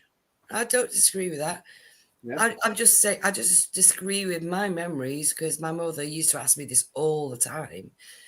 And she asked me so often, I had to make things up because Right. I couldn't remember it, but I'd piece things together or what they said. Spinning wheels, not spinning wheels. What do they call those fireworks? Catherine wheels, and yeah, all sorts. I just no. Yeah, but hang on. I can tell you early memories. I just can't tell you my first. That's all. I'm not. I'm your first memory is the first memory you can recollect. I'm not saying you're. Well, that's what it is, isn't it? So Right. whatever it is for you. But how do you know it's your can I- first? let me ask you though: are you apprehensive, or would you be afraid? Would you want to remember, or would you not want to remember? I'm just asking. Well, Because you know everything. You know everything, Sheila. I'm going to call you Catherine. I see. I think it's there anyway. Yes, of course it is. It's Of course there. it is. So I'm But you living could be with it. blocking it out for very specific reasons. No, I don't think. I'm not saying Oh, anything. come on. I'm not blocking it out. Well, Maybe then my you're first open to memory it. is Then you're having a open to shit. Hey, come on. Maybe my first memory is having a shit and it's just not very glamorous. You know, shitting in my nappy. Maybe that's my first memory. Who You gives know, a fuck about that? What do you care about shit in that sense? Don't worry about that. Why would you care about that? I think you fuck. if What that's do you my mean? first What do you mean memory, that you're afraid in case you get a memory of you shitting in your well, nappy? And you I'm know for a saying, fact you I'm shit in not your scared nappy of for it. I'm just years. saying, maybe I can't remember that because it's not fucking important. You know, what you should be asking is, what's your first important memory, not what your first memory is. No, Your no, first no, memory is no, no. burping. I mean, I'm going to burp and shit up. Now, I just told you my first memory, and it was almost like I snapped into consciousness, and I was perfectly Yeah, I aware. So, don't how have did that. I speak? How did I think English I don't have before that. I could No. speak English? How No, I did don't I? have that, but everyone's different, Pete. Come on. I'm not saying that, but at the same Everyone's time, we're all different. of the same kind. Everyone's different. We don't all have to be like you. We're all of the same kind. There's no distinction between Yeah, us. but everyone's different and we don't all have to have the same experience as you. Do we? Now. I never said that. Of course, everyone's going to be different. Well, there you are then. So stop being desperate and asking me whether I'm blocking some memory or something, because I'm fucking not. I'm not being desperate here, Sheila. Please control your tone. I You was simply sound saying it. that in general, it's a principle that applies. We might just You forget. We mightn't sound place it. enough attention on it, or there could be specific incidences in people's life that they would block out purposefully. I'm Yes, not applying based it on to your you. experience, Pete. I'm not Based on applying your it to you, and it's experience. not my experience. I just told you in my direct experience, I go back to very, very Your early experience, days. exactly. And I respect your Yeah. experience. I respect it. But it ain't mine. Okay? Never said it was. Why are you being so defensive here? Oh. Never said it was your experience when it was your experience. What you didn't say was your experience when it was your experience. You said it was your experience. It was your experience. Defined your experience. Yeah, but what do you think I'm trying to say here or push towards? I'm not trying to push towards anything, Sheila. Why do we get onto memory actually? Why do we get Well, onto you that? brought it up, not me. Yeah, how did we get onto that? Well, you brought it up, but you Yeah, tell just me. remind me how we got onto that. I've No momentarily idea. I'm forgotten. drunk. Well, I'm not drunk, but momentarily forgotten. Doesn't matter. Let's talk about something else. If you want to. If not, I'm running out of booze. So. Where are you going to get booze right now? I take it you're in England. Yeah, it's 2:00 in the morning. I'm not going to get Yeah, booze it now. is. Yeah. Where are you going to get booze right now? I'm not going to get booze. So when I run out of booze, I'm going to go sleepsies. Well, what you should do is what I did, as I'm running out of booze as well. I diluted with the water, so you still get to sip something, a little taste of what you have, and you don't even need it anymore anyway. You're probably Yeah, just well, as grand as you need to be. Well, I dilute my whiskey with my water, so What do you drink whiskey with? water. Oh, really? Yeah. My mum was a Scot. Oh, I didn't. I could do that easily now, but I don't. I don't fancy that. No, that's Yeah, she used to put it in a bottle when I was little, or so she says. really. Yeah. That's why you can't remember anything. You were such a Maybe. child. That's why I can't blame my mother. I haven't got an Ely's memory because my mum was drugging me up. Incorrect. That's funny. There you are. Blame your mother. Bless her. Rest in peace. Listen. Well, have you any children? Did you continue that practice? I'm not saying there's anything wrong with it. I guess you don't want to be doing it I so often. practiced, but no, I never had children. Okay. Well, if you did have children, or if your thoughts on having children, would you think that was not a wise thing to do? I just think it's okay, but not too often at the same time. Although, having said What that, about drinking when you have children? Is that what you're no, saying? giving them whiskey in a little whiskey under soda or something like that, or in the bottle. Yeah, that's what she said. Yeah, it was in the dummy. I forget what she said. She could have been lying because she lied about a lot. Okay. Why would you lie about that? I guess that's a tale that's told. It's definitely been done. It's definitely been done. It will soothe. Of course, it will soothe the child who is maybe teething or is a little troublesome. Bit of colic, Never done it myself. bit of whiskey. That's it. Colic, teething. Maybe we grew up in an era. Maybe we grew up in an era where, remember, you know, this statement: "You do as I do, and not you do as I say, not as I do." Correct. We were sort of extraneous. We were sort of just compliments. I felt anyway. We were just sort of extra. Whereas I treat every children like they're golden now. I really do. I think so, and I do insist on that because I've always thought like that. But I certainly was taught. I always felt like that myself growing up. Yeah, you know, we were always secondary. You know. Yeah, I get it. I'm smoking in here now because my mother is downstairs, so I have to leave the smoke go somewhere. Your mother's downstairs. Yes, she is here. You say your mother's downstairs? Yes, she is here. Okay. You smoking a joint? Of course I am. I don't know what this is going to do. I'm hoping to hold it up, and then when it gets full with smoke, I'll kind of just disguise the smash. Good there now. That's a good fucking bong in a sense, you know, isn't it? It's like a mask, isn't it? Mask of the beak. Oh, don't do that. Did you wear masks? Did you object to? Did you actually tell me this? Didn't. All your family. I bet all your family are masks. I just tried saying to you for about a week. No one was doing it, but I did because my friend was going abroad, and I was like, "Wear these gloves." I got a builder's mask for him to wear on the plane. I was like, I don't know what's going on yet, Gordon. Like, come on, just be very careful. Just be very careful. I made but that was the first week. You're forgiven for that. But what about after that? Well, about the week after, I did, or the same week, I went into Lidl's and I went out. It wasn't a hazmat suit, but I went out with a mask. The other builder's mask I had and another pair of gloves. That was it. That was what I had.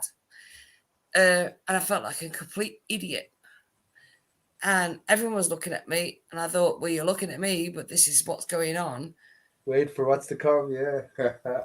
No, but I didn't know that then. It wasn't exactly like that. But then it all rolled out. And then what happened? I was standing in my front garden. Obviously, I wasn't working, so I was working my garden. And my neighbours next door, the Christians, they're pretty awake. And the daughter rolled up in the car, and I said, "It's a new world order. They're doing something. I don't know." And I just got creeped out, and yeah, it's not gone away. Still got it on my thumbs. On the back of my thumbs, I've got this strange eczema. Really? Just that's all. That's the only remnant. No, I still get bit of itchiness on my head, and I've got I had a patch on my left foot the top of my foot. That is now gone. And I'm working on my right foot. That seems to be going away. It's still, I mean, if you saw it, you'd be horrified. But it's Really? actually, Horrified. yeah, it's pretty grim. Yeah. But hang on, in what way though? Because it's red and angry. Okay, and you can't get rid of it. And it peels, and I like to pick it. Well, I'll suggest something now that you should try. Don't pick it. No, don't tell me that. No, that's ridiculous. If it's peeling, I'm going to peel it off. Yeah, but hang on. This is something that obviously it was much worse, and now these are the remnants of it. So you can't get rid of it. And I was only going to tell you to try your own urine. What harm is going to do? What harm is it going to do? It might help. But I mean, it doesn't sound too bad then, or too imposing. Although you said it would be horrific. No, it's just ugly. It is a little bit itchy. The thumbs are more itchy than the foot, for example. My head is itchy, but I can control the head with coal tar shampoo. Yeah, well, how is it ugly then? If it's just a red, I mean, there's swollen ankle or something red. Is that what you're talking scabby. about? It looks scaly. It's very unattractive. All right, well, there you go. Then try urine. As long as you eat well, eat well enough, then try your urine. I bet you it will cure it up. It'll heal it up. Actually, what do you think, Dan? I have my own thoughts on what happened here. And would you believe, Sheila, when I noticed an external distinction, I know the day especially, so I wonder does it coincide with the flu or whatever you got, the early corona? It was 9/11 in 2019. So in other words, it was, as we would read the date, it was the 9th of November 2019. Suddenly the green sky was visible when I looked south, and the purple sky when I looked north. So I reckon that there was a different energy in place. So I wonder, did you get some sort of symptoms in and around that date? So November 2019. No. Well, that was the early corona, wasn't it? I met a few people who said that No, they got. I didn't get that. I didn't get that, but I wasn't very in tune, in touch with Gaia or whatever. At that time, I was working, and So you weren't very gay back then? Excuse me? Did you say you weren't gay I wasn't back in then? touch with Gaia, the world, like Mother Earth or anything. I wasn't doing any of that. I'd lost my mother a couple of years before. A few years before that, I'd lost my brother to a brain tumor. And then I was very ill with my gallbladder. Mm. And then I had my gallbladder removed. I'm not sure whether that was the right decision because I could have controlled it with diet. So all that was going on. So no. But during those times, I worked for this particular company. I was working for a will writing company. I worked for them for 2.5 years, and at least once a year I got a flu. So when I got the flu, the year after they sacked me, I got sacked. Anyway, it's a long story, but they sacked me because I didn't like my new boss and I couldn't keep my mouth shut. I got the flu. That was in the 19, so they sacked me in the 18. I wasn't really surprised, but what I was surprised about was when I was ready to go back and I was trying out a new job, it came back, and it was weird. So I don't know whether that's long COVID or whatever. Of course, they didn't have the tests then. I did do a test for this latest one in January. I was ill. I had a temperature, all that kind of. I mean, I had a temperature. I was ill. It's like a day and a half I had a temperature for. It was nothing. Yeah. And then after the temperature receded, it was like 4 days of just feeling crappy. And then the sneezing started. So then it was like sneezing and blowing, sneezing and blowing. That's a flu. I've had the flu before. Yeah, but I think this is a weaponized one. I know I'm changing the subject. It's because I'm a bit drunk. But yeah. Don't you think it's weaponized? I think it's weaponized. Well, you mentioned something specific about 2019, didn't you? You said you got some sort of ailment or illness that sort of was different from the normal. Yeah, because normally when you get the flu and you think you're better, I mean, this time round in January, it's very recent. I didn't because I'd done a test, Mm. so I kind of expected it. I mean, I slept a lot. That was the big thing. I just wanted to sleep, and that was the same in 2019. I just Okay. and when I went back to work, I was telling people, I was like, "You've no idea. This is the weirdest flu." I was trying to tell people, and they would not listen to me.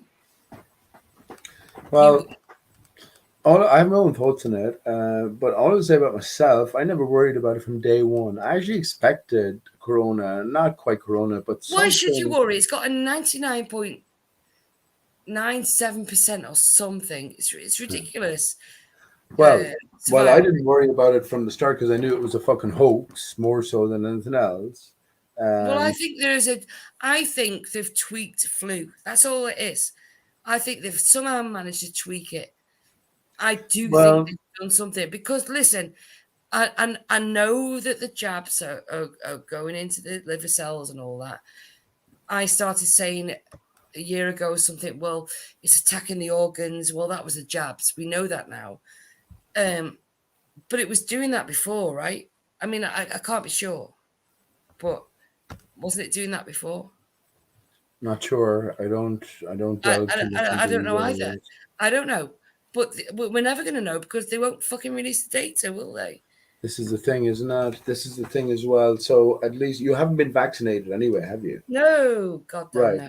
So millions of people have, and it's this fear-based sort of reality as well. Now, I don't happen to think that.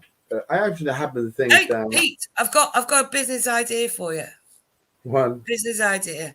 How cynical is this? Let's set up a some sort of biological agency where the unvaxxed ovaries, ovum, and sperm can meet. Because unvaxxed sperm and ova are going to be Yeah, premium. that's And already in. Yeah, that's already in play. I'm sure there's I dating know. sites And which are I'll tell you something else, unvaccinated Pete. only. I'll tell you something else, Pete. They are trying. You might think obviously I'm a woman. Call me an hysterical woman. You've seen The Handmaid's Tale, right? You know what it No, is? no, I don't know what that Oh, is. it's allegedly a far-fetched thing that will never happen, where women are imprisoned and used and as handmaids. They call them handmaids, but they're sex slaves and they've got to bear children. Okay. That's coming in. That's coming in. And they've successfully done a womb transplant. A womb transplant, They've really? done it. They've already done it. They fucking done everything behind the scenes, but is that recognized publicly as It's happening? yes, allegedly. I only found it out this week, so check it out yourself. But A womb transplant. is it a woman? I think it was woman to woman, but we're only one hop, skip, and a jump away from doing it to men. These transgender men, they're going to do away with women. The women will only be used to breed ovaries, over the eggs. Eggs, That's yeah, it. eggs. What did it? That's Eggs. it. We'll just be Yeah. eggs to them. I don't know whether Michelle Obama is a male or female. I don't give a shit, to be honest. But if you look back at these photographs of these Rothschilds in black and white, these really like male looking women, Yeah. you've got these really powerful men. They can have any woman in the world and they Yeah. choose to marry this guy. It just Yeah. doesn't make sense to me. Well, it makes sense in the sense that the men are the women and the women are the men. Transgender, all of them. It's all Well, there fucked you up. are. But it's Won't go not. that Hang far. on. Let me say this. Let me say this, Sheila, because it applies to us. We ourselves are transgender. I'm a male. I'm missing my female counterpart. Now, you're not missing something all your life, Sheila. We are missing our half, and you connect me and you, I not agree. just you, not Yeah, just. I'm that's not why saying I you, like but Pete. yeah, I understand that, and when I read the Bible, and it upsets a lot of people, when God took Adam's rib, he didn't just take the rib, he ripped out Eve from Adam, in my opinion. No, he did. Yeah, With the rib. absolutely. Do you know the That's way? what I Do you know the way the little ballarat goes around in a circle? So imagine Adam, male and female, in half, and he's just catching one head and just pulling it out, and the thing's still going round and round. That's the separation. Then we're divided. Obviously, a solid. I was talking about this earlier on with the N. The solid way. It's obvious that the male and the female are mirrors of one another down the back. Well, The we female fit together. shoulders. We fit The together. female perfectly. shoulders, exactly. The female shoulders are narrower, and the male's larger, and the female hips are wider. Female hips are wider, males narrower. So one slots into another. I actually see a double-headed eagle. Would you believe? If we extend out our nose here, I our agree with brain that. is only half a brain as well. But that's what I think. All of these Rothschilds, all of these, the Queen is only a bit player. Sheila. They're only fucking pieces on the board. They give us clues about ourselves, and ultimately, I think they want us to work out who we are exactly, the way we can assert ourselves.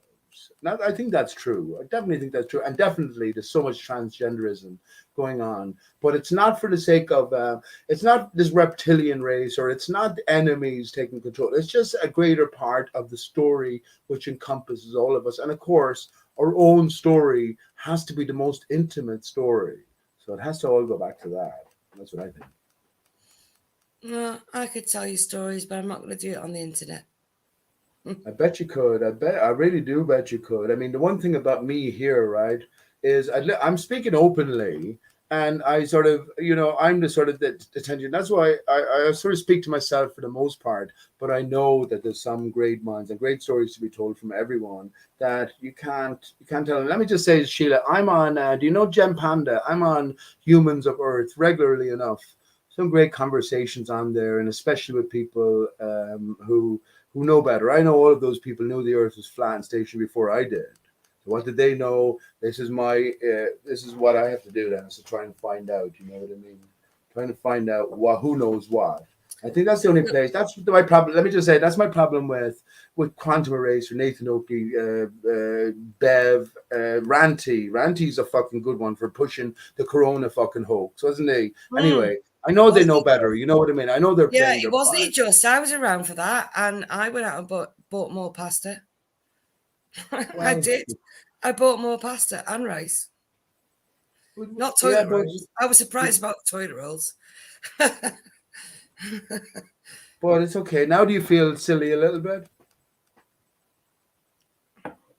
Yeah, of course. But I was never a huge fan of Randy.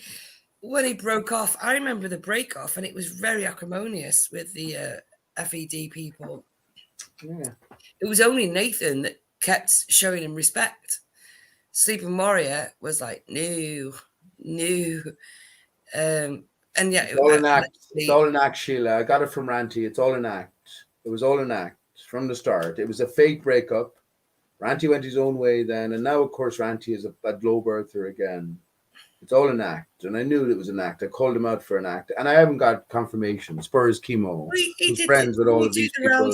They're all still friends behind the scenes. Yeah, but we see this is the thing, because I remember him with the roundtable the debates, roundtable debates, what they called. Yeah, there were some good chats there, definitely. And he hosted them, and I never trusted him then. Yeah, neither did I. I at that time, I don't know, because I'm not great at keeping up with shit. I don't know how to explain it, but I never pieced it together. When I heard Ranty on FED, I didn't realise he was the same, because it was introduced differently on those debates, those table debates, whatever they're called. So even though the voice was familiar, and I just thought it was like, because the voice was familiar, I just typical woman, just felt comfortable. I'm slagging women off now. I don't know. Me anyway. That's what I did. It's all manipulation, though. They're all intelligent speakers. So you got sucked in, you got wooed in. And remember, Sheila, I'm not speaking about you particularly here. It's a lonely fucking journey to come to this. This is our sort of our solace. when Tell you me come about to it. I was like-minded young. people on a chat. So you're going to be sucked in. And Ranji, of course, he was selling us snake oil. That's why he was so nice and so amicable all along, because he always knew that the old fucking switcheroo was going to be coming down the line. He always knew it. But it's all part of an act. I don't hate the man. Probably love the man, but I know he's playing an act, and maybe he might be doing it for personal benefit, but hopefully they're doing it for the greater benefit of Well, it mankind. They're annoys me playing their because role in the awakening of all of us. Hopefully, it annoys me because he lives just up the road from me, and he lives in Blackpool, so he's yeah. just up the road from me. And when I first started smelling a rat, weirdly, was when he started talking about this cat that apparently appeared in his bedroom, and then he started filming outside his house. He was like, "There's no way that cat could get in." I was like, "Yeah, there's every way a cat could get in." Yeah, I remember that. Remember that? Yeah, of Yeah, course I do. every Yeah, way a cat that could was get in. that was sort of in the midst of Mandela as well. It was like Do-do-do-do-do. yeah. A transportation, a Star Trek, like, well, Ranty, I said to him, the fucking, was there a drain pipe outside the window? The fucking cat, and there was a roof next door, right? The cat can fucking jump over, no worries, fuck off. Yeah, if there even was a cat Yeah, that got in, come right. on. So now I think it was all bullshit. Now I think it was all Exactly. There bullshit. was no fucking cat. It was Right, just because what a was he trying to do build up. though? I remember, you mightn't remember this, Sheila. I remember when the guy came on the scene and he started talking about these experiences he had with UFOs when he was younger. You might remember this, Oh, I don't remember probably. Yeah, but he also came on the scene because he was a big enemy of Nathan Oakley. That's a deeper story there. Later come to find out it's all fucking bollocks and tosh. They're playing their parts. And Ranty came up there just specifically because he was one of the biggest pushers to flat earthers of the seriousness of Corona. Remember he talked about stocking up all of this sort of stuff, and he stocked up so that. I much just his said that. freezer Yeah, fucking I broke bought more down. He lost pasta. all his meat. It's all a Yeah, fucking joke. I told you, I bought more pasta. Well, And it was oh shit well, pasta okay, as well. that'll I've do it. still Toilet got it. rolls, I okay. bought really crap pasta. And I've still got it in my cupboard. It's like in the back of the cupboard because it tastes like shit. I bought this massive bag. Throw it out. Throw it out. We'll buy a new one No, it's now. there for emergencies, man. It's there for I guess emergencies. Who pasta can last knows? forever, They, like, they but could cut us off. All electricity could be gone. Everything's wired to digital.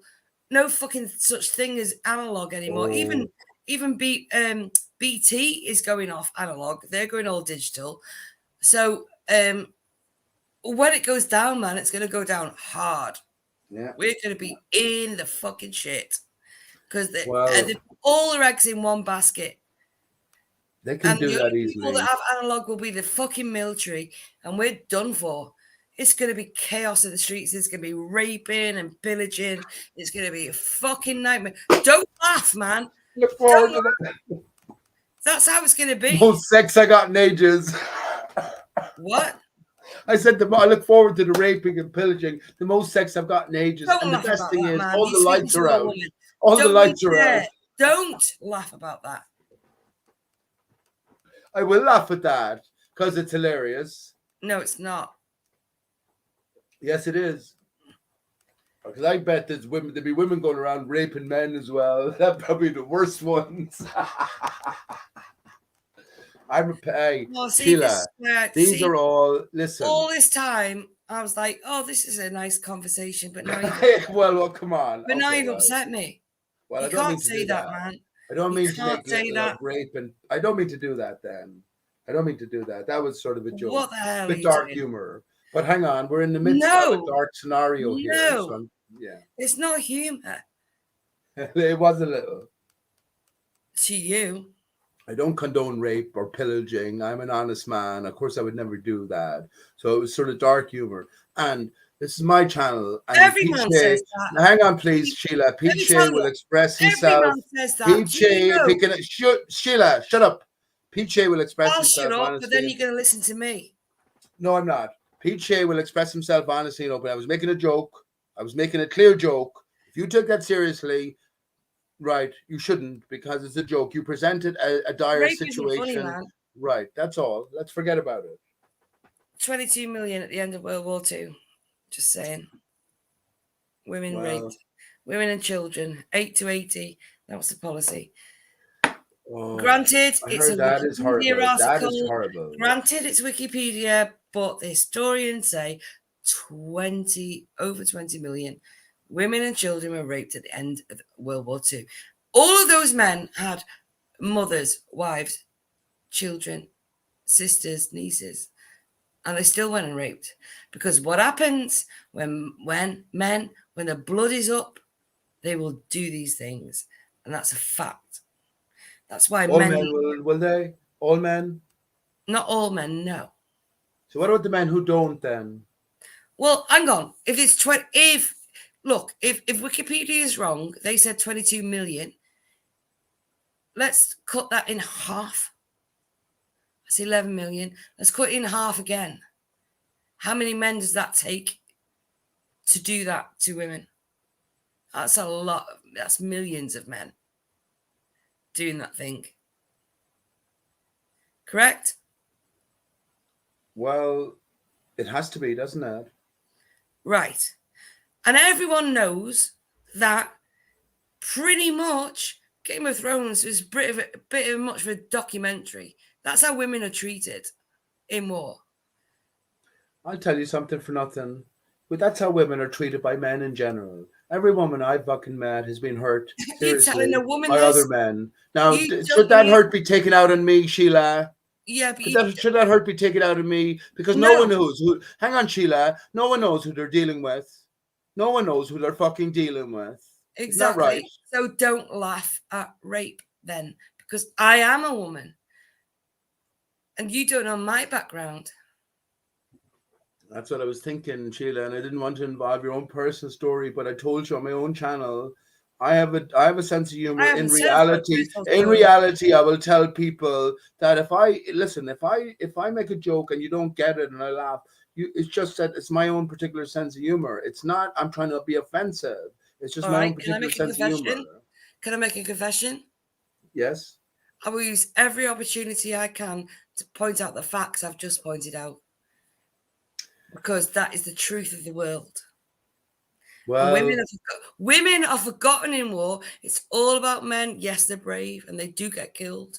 They die in horrible circumstances. But women hold the fort too. Look at the Kurdish women in Syria. They held by ISIS for months on their own. No men. It's not like women can't fucking fight, because they can. And they will fight to the death for the children. They will fight for their own protection. They will fight to not be raped. What point are you making here, Sheila, please? What point are you making, please? And make yourself clear now. What point am I making? Now, I will just ask you one thing. You're on my channel here. Please make yourself clear. What point are you making? I just told you what it is.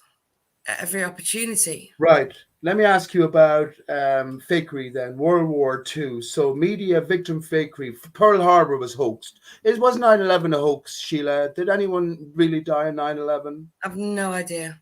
You've no idea. I thought you might have no idea. So when it comes to World War II, there's ultimate skepticism that says that nowhere near any of the numbers of people who died were true. Wikipedia presenting this story about all of these rapes, it may be true, it may not be true, but if the official story is not true and you don't give a fuck whether it's true or not, what point are you making? What are you selling to me? I'm a male. Would I rape somebody? No, I wouldn't. But are you going to look at me as if I have the potential to rape someone just because I am a male? No, that's not what it was. Well, that's what I object to on my own channel. When I was making a joke, in that sense. It's a dark humor, a dark topic, right? And there's plenty of people who get it. Well, I'm not going to say plenty of people who get mainstream fucking jokers who get away with it. I get it. I get what you're saying now. I get what you're saying. That's all. So have you no hope for the future then, Sheila? What's going to save us from this fucking destitute? Who would want to? And actually, where are all the men when all the women are being raped? In wartime... Well, they're over there raping the other women, in wartime, the men were all fighting, but in these times now, when they do away with the internet, where are all the men going to be to protect anyone? Well, it's all going to be robots now, isn't it?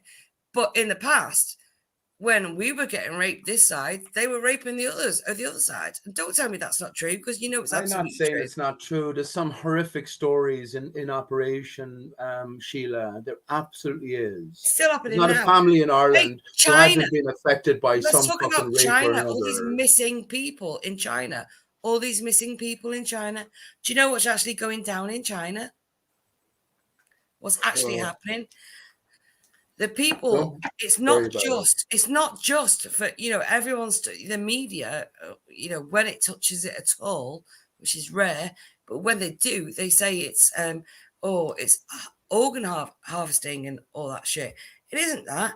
The bloody farmers don't have enough people. So they're stealing children, they're stealing boys and girls off the streets. The girls and the women, they lock them up and they use them as breeders.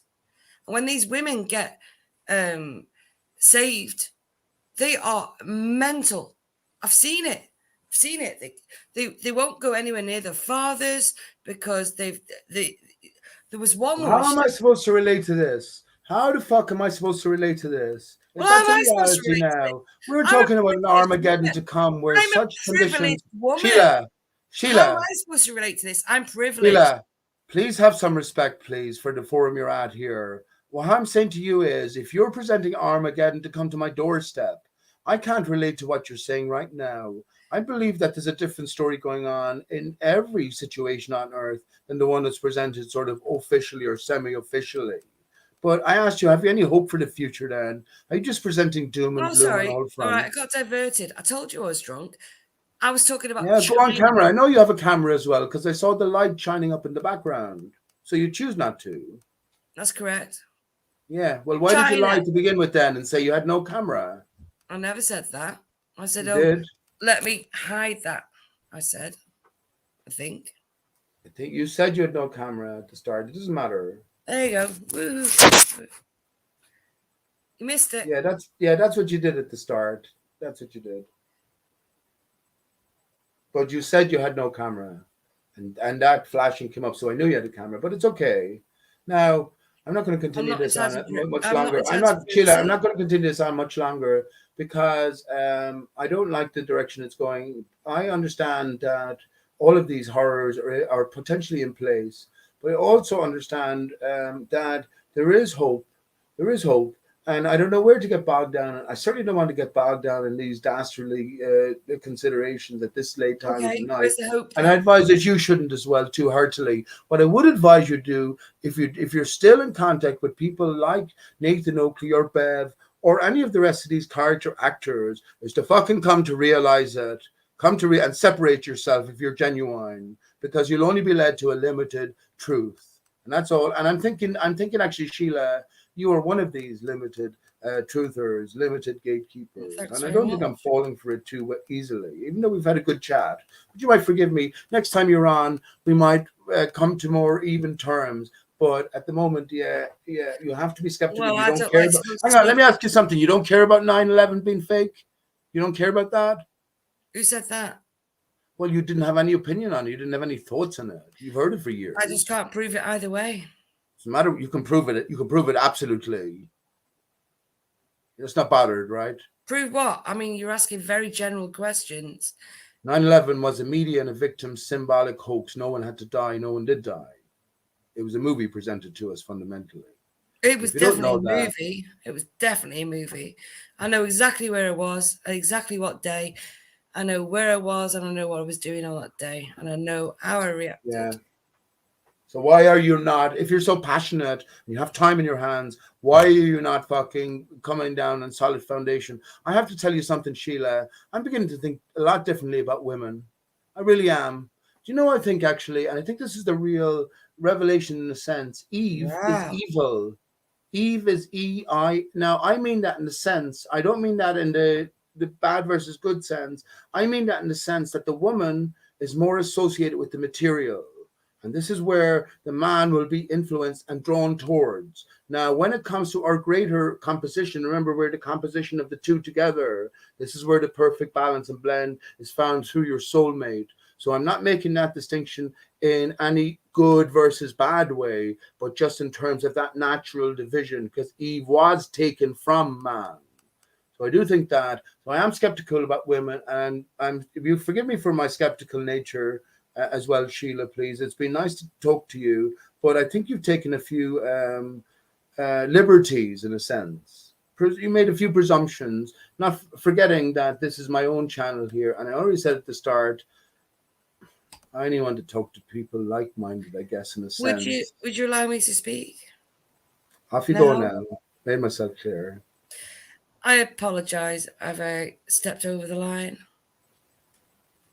I'm not saying that.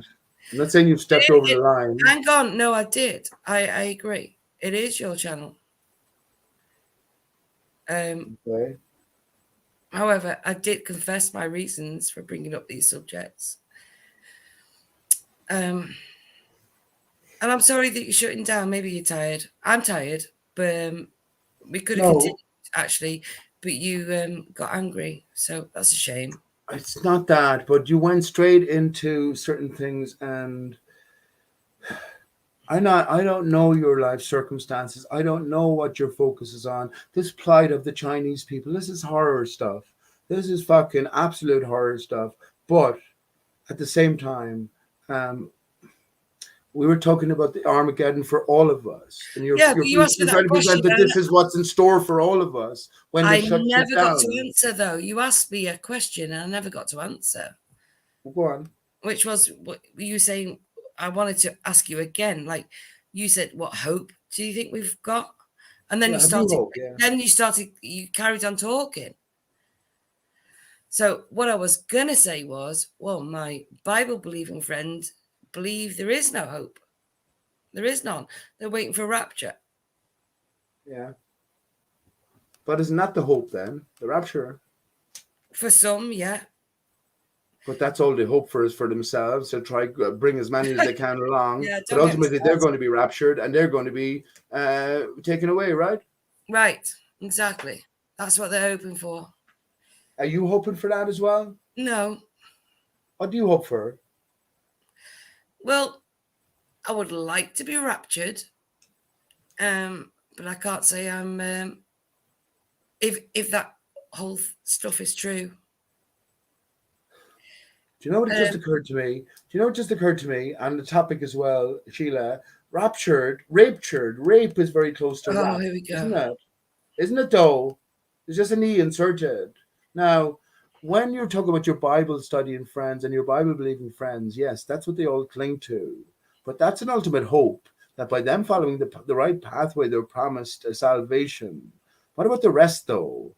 What about the rest? You know, are the rest left? Well, no, they still get a chance. To the Chinese. Yeah, but they get a chance because they got 1,000 years or something where I don't know where they can. Come to Christ and confess with their mouth and all that stuff. I don't mind it. I actually do you believe in Christ? I actually like Christianity. I've got a lot of sympathy for it. Like, do you believe in Jesus? Do you believe in a literal Jesus Christ? Can't say that. Yes, I believe in the Jesus message. That's as far as I'll go. Okay, that's fair enough. Me too. Jesus is my best friend. But I know that it's not a literal Jesus. I don't give a I don't know. I don't give a fuck about. I don't mean not to say I don't give a fuck. I can't relate to what's going on in the Middle East now. So if there was some prophet, the new Jesus in Jerusalem right now, it would be nothing to me, nothing at all. So I've been told via the book that I don't adorn idols. An idol is an ideal, right? So I understand that Jesus is real. So I get what you're saying, Sheila. I agree with you there. It is the message. Jesus is real, but just not in that literal sense. And who do you probably most associate yourself with? Or who is Nathan Oakley's channel Chock-a-Block with? Bible literalist, quantum eraser, who else is there? All of the rest of them. Neil fucking Constantine. I can list them all out. Spurs Chemo, 10th Man, etc., etc. Yeah. Yeah, they're selling something. You see, these are the different layers of the fucking puzzle. And that's why I have more trouble with flat earthers than I ever had with any ball earthers. I'm on Jem Panda's Humans of Discord channel. I can talk openly and freely, although not so much these days. If you're talking about the latest school shootings, well, all you can do is go along with the official story, because if you go against it or question it, now you're offending the sensibilities of Yeah. the heartbroken Well, that's family. after the lawsuit with Alex Jones and Sandy Hook, isn't it? That's why. Well, well, that's more bollocks as well, isn't it? It's just fucking theater within theater. He's that's more acting. He's fucking Bill Hicks, but he's just Bill Hicks never He isn't existed Bill himself. Hicks. Come on. He isn't Don't Bill be Hicks. Bill Hicks go was out of 2 that. foot taller. Come on. I've met Alex Jones. He's a short, weird shaped man. Have you met He's Bill not Hicks? like Bill Hicks. Trust me, he's not Bill Have you Hicks. met Bill Hicks? You met Bill Hicks. Well, I've met Alex Jones. And No, I said, have you met Bill Hicks? No, but I met Alex Jones. So how do you know what Bill Hicks looks like? I've got eyes in my head. Different stages in life. You don't know how tall he was. You couldn't gauge his greater. Come on. Bill Hicks and Alex Jones, an obvious one. We were all meant. Now, there's more to the story. There's more to the story, though. But the point is that the connection is there. But are you saying Alex Jones is genuine? No, I'm not. I've met him. No. Right. So therefore, the whole Sandy Hook lawsuit, that's all bollocks as well, because he's not genuine. Neither is Sandy Hook genuine. So therefore, the lawsuit I saw those is just children sing at the Super Bowl. Come on. The children who were dead, I saw them sing at the Super Bowl. So no. Right. So Alex Jones is just part of the greater theater. Now, whether he's Bill Hicks or not, who knows, that's a controversy. There's certainly lots of evidence. Exactly. I hold he is, but we think we know Bill Hicks. Bill Hicks was just another crafted character. He doesn't exist as well. That's all. I don't. Well, all right, if you want to say that, yeah. That's the way I look at it anyway. And it doesn't even matter. Do you listen into, before I go, Sheila, do you listen into IPS, Infinite Plane Society? Tim Osman, who's about the decoding of it. Remember that when Tim Osman arrived on the scene, he was introduced by Mark Sargent, Patricia Steer, Nathan Oakley, all interviewed him. And maybe back in the day, I subscribed to a lot, and then I've unsubscribed. So who you suggested I should listen to these people? Infinite Plane Society. Let me get a link for you here. That's all right. I can write it down. Yeah, you'll find it. I'll get a link for the other people in chat. I don't know what's wrong with you if you're not paying attention. I'm not in chat, am I? Because I'm on with you. Okay, Infinite Plane. If you type in Infinite Plane Radio on YouTube, you'll get the channel with the penguin. Him. Yeah. Oh, I got you. Yeah, but wasn't he the ex-Mason? Yes, he is. Yeah, the ex 32nd degree Mason. Yeah, he lays it all bare for you. What Mason? 22nd or did you say 22nd? 32nd. So I think he was close to being invited to being a 33rd degree Mason. But he left beforehand.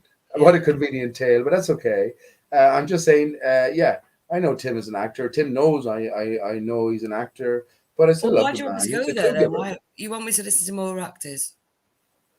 Well, who are you going to listen to? That's a good point. Yeah, it is a course. Isn't it? It is a course. Isn't it, though? Tim, in terms of decoding. This is the question, isn't it? This is the question. Like, if what do? Do we bury our heads in a hole?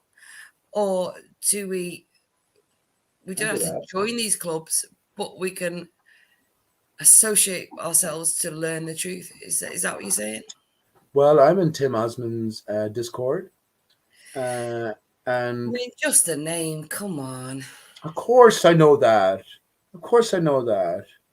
Mark Sargent passed on the baton to Tim Osman. So when Tim Osman came on the scene with I am Mark Sargent. So I know the story, and Tim knows I know the story as well.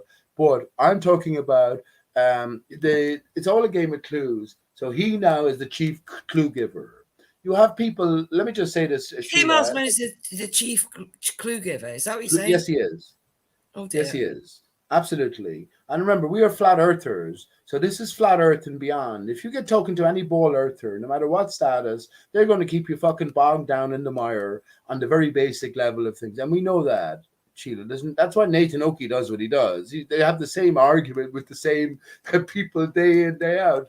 And it's just gone over and over forever, Groundhog Day. So understanding that it's all scripted and there are different layers of following the clues and different clue givers in place, then we have to recognize the hierarchy. And ultimately, we have to leave everyone behind. And, well, who are we with anyway? But yeah, we have to understand that it is all an arena set out. And, well, we are the one player making our way towards, well, what the goal? Making our way towards home, maybe. Home. Whatever that means. Wherever that be. So yeah, but yeah, absolutely. When it comes to let's say the recent, definitely going to go now because I'm trying to save the sort of hours for the rest of the month, Sheila. But when it comes to, let's say, the recent shootings, they're all fake, right? We're on board that, but it's not a matter of just saying it's fake and then throwing it out and not bothering with it anymore. It's scripted to be fake, but there's a greater significance within, well, the whole setup, the whole narrative, the names chosen, etc., the whole scenario. The ritual, the timing, days. Right. Yeah, I get it. It's the sun ritual ultimately. And let me finish by saying, Sheila, and hopefully you'll join the next time as well, or maybe when there's no sort of time. It's not that there's time pressure. I have 20 hours a month for StreamYard. So I'm like, this is going into the 15th hour, so that'll only leave me another 5 hours for this one. Anyway, I'd like to get into Subarats and Steer. That'd be very interesting to get into. And ultimately, Subarat's been a plant. He had his Book of the Sun. The Sun, I've figured that, according to the clues anyway, is Aristarchus, with the tree is cut, so we have an emanation from the center. Subarats in reverse. Subarats in reverse is star IB-us. Aristarchus is RI star CH-us. So all of these different clues put in place. Right. So you're so many hours a month. Would you benefit from a donation? No, that's okay. I don't collect any money or anything like that. I was thinking I could probably extend it. I could probably afford if I should look into it actually.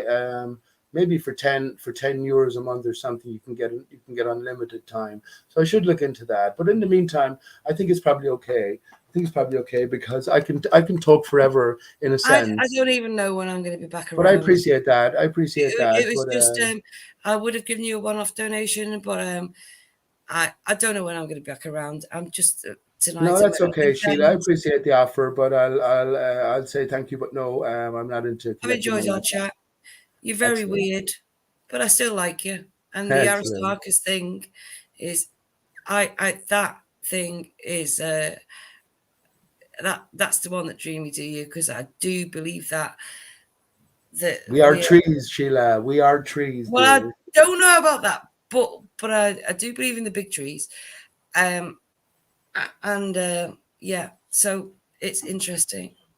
At least here, 3-3 is tree. Us Irish have our problems with our T's and our H's.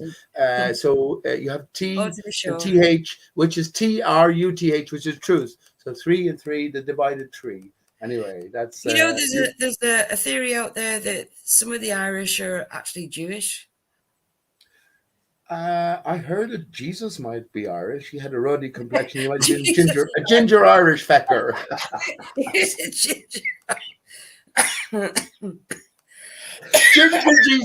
Ginger Jesus, they used to call him at the local pub.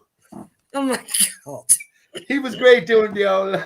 He was great. What do you call it? I can't even think. Play the banjo. He was playing with early versions of Riverdance. He was. Played the banjo just fine. Lord of the Rings. But I've heard that. I think actually Israel is us. We are Israel. So well, Israel is real. Israel, like US is us. Yeah. America is Amaru car. So a route to Maru again. What Mount Maru is, well, that's a different matter. I have my own thoughts on that. Well, How isn't that wacky and weird as they are. like I do why? think the trees are cut. I do think the trees are. So we have one tree beneath. We have one tree above. The tree has been stumped above, right? Which is what we're on the surface of, which is makes the earth flat. So it's being cut off from the tree below, but this root is still sticking through, and it's that thing that's moving around, which is giving us the I'm skylight not sure I and the agree with regular that. motion. What I'm saying is, I know there's evidence of giant trees as written in the Bible. Okay. I'm on board with that. But Well, if I'm on board with that, and here's the thing for you in the book of Ezekiel that exactly. Lord God gives the order to the angels to cut down the trees. Would you believe that? Exactly. So who is this Lord God anyway, Sheila? That's what I want to know. I think there's a distinction too. between Lord God of Genesis 2 and God of Genesis 1. Oh, scary. It's so complicated. Maybe it's so complicated. I'm not It's qualified. simple. Well, my belief has always been if we were meant to know, we would know. Right. The But clues are there, and it's just an intrigue that we've been given, to try and bring us to higher things. But we're never going to know. We're never going to know because we're not designed to. It isn't part of the plan. well, Whatever that plan is. But we are designed, we are made, created. We're not an accident. right. But you could be God.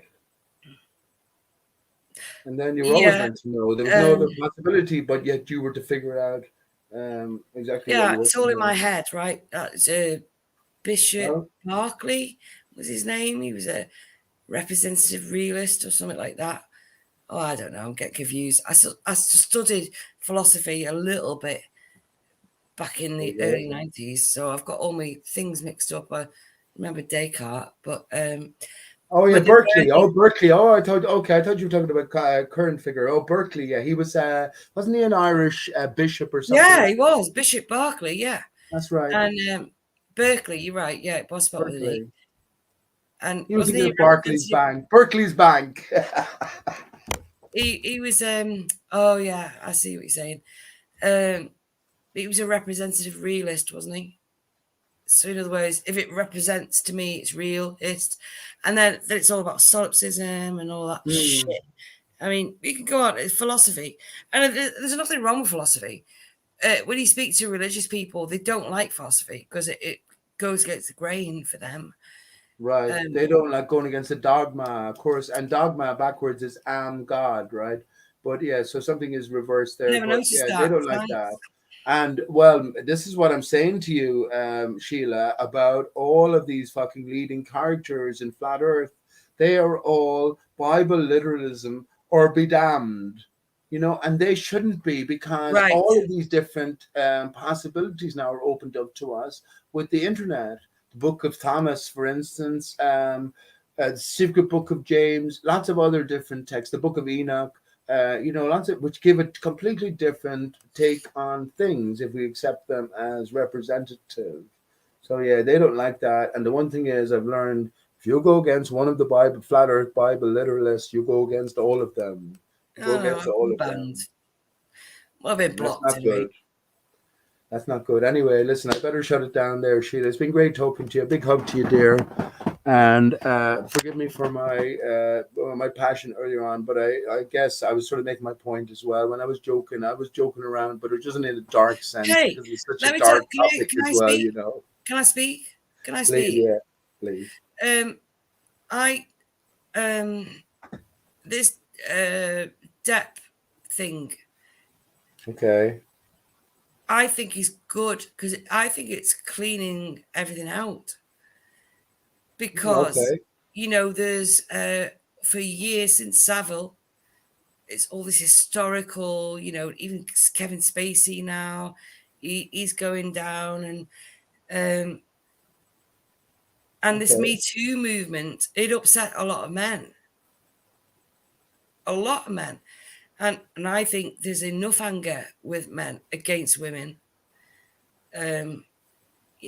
Life has changed, and it's very difficult, I think, for both sides, actually, for both men and women. We're all trying to deal with these change of circumstances, and this change of circumstances, I think it's always been the same. It's just that the environment is different. So for the Me Too movement, if she's a fucking liar, she has to pay the price because she's hurting women, right? I don't like Depp. I've got no skin in this game. I don't like Depp. I don't like her. I think Depp is an overprivileged, jumped up piece of shit. And I don't even think he's a good actor or he's attractive, right? I don't think that. But I think he's a tranny. Well, maybe. Yeah. And I think that's all show. But what has been washed out in the wash here? So you're saying that the trial is making women look bad, but of course men are bad as well. Man, is everyone bad? No, I'm saying the trial has made me, obviously. Well, the assumption is that I'm going to be on her side. What I'm seeing is a lot of fanboys and fangirls just on Johnny Depp's side. She's a liar, she's that, she's the other. I feel sorry for her, but I feel sorry for her for different reasons.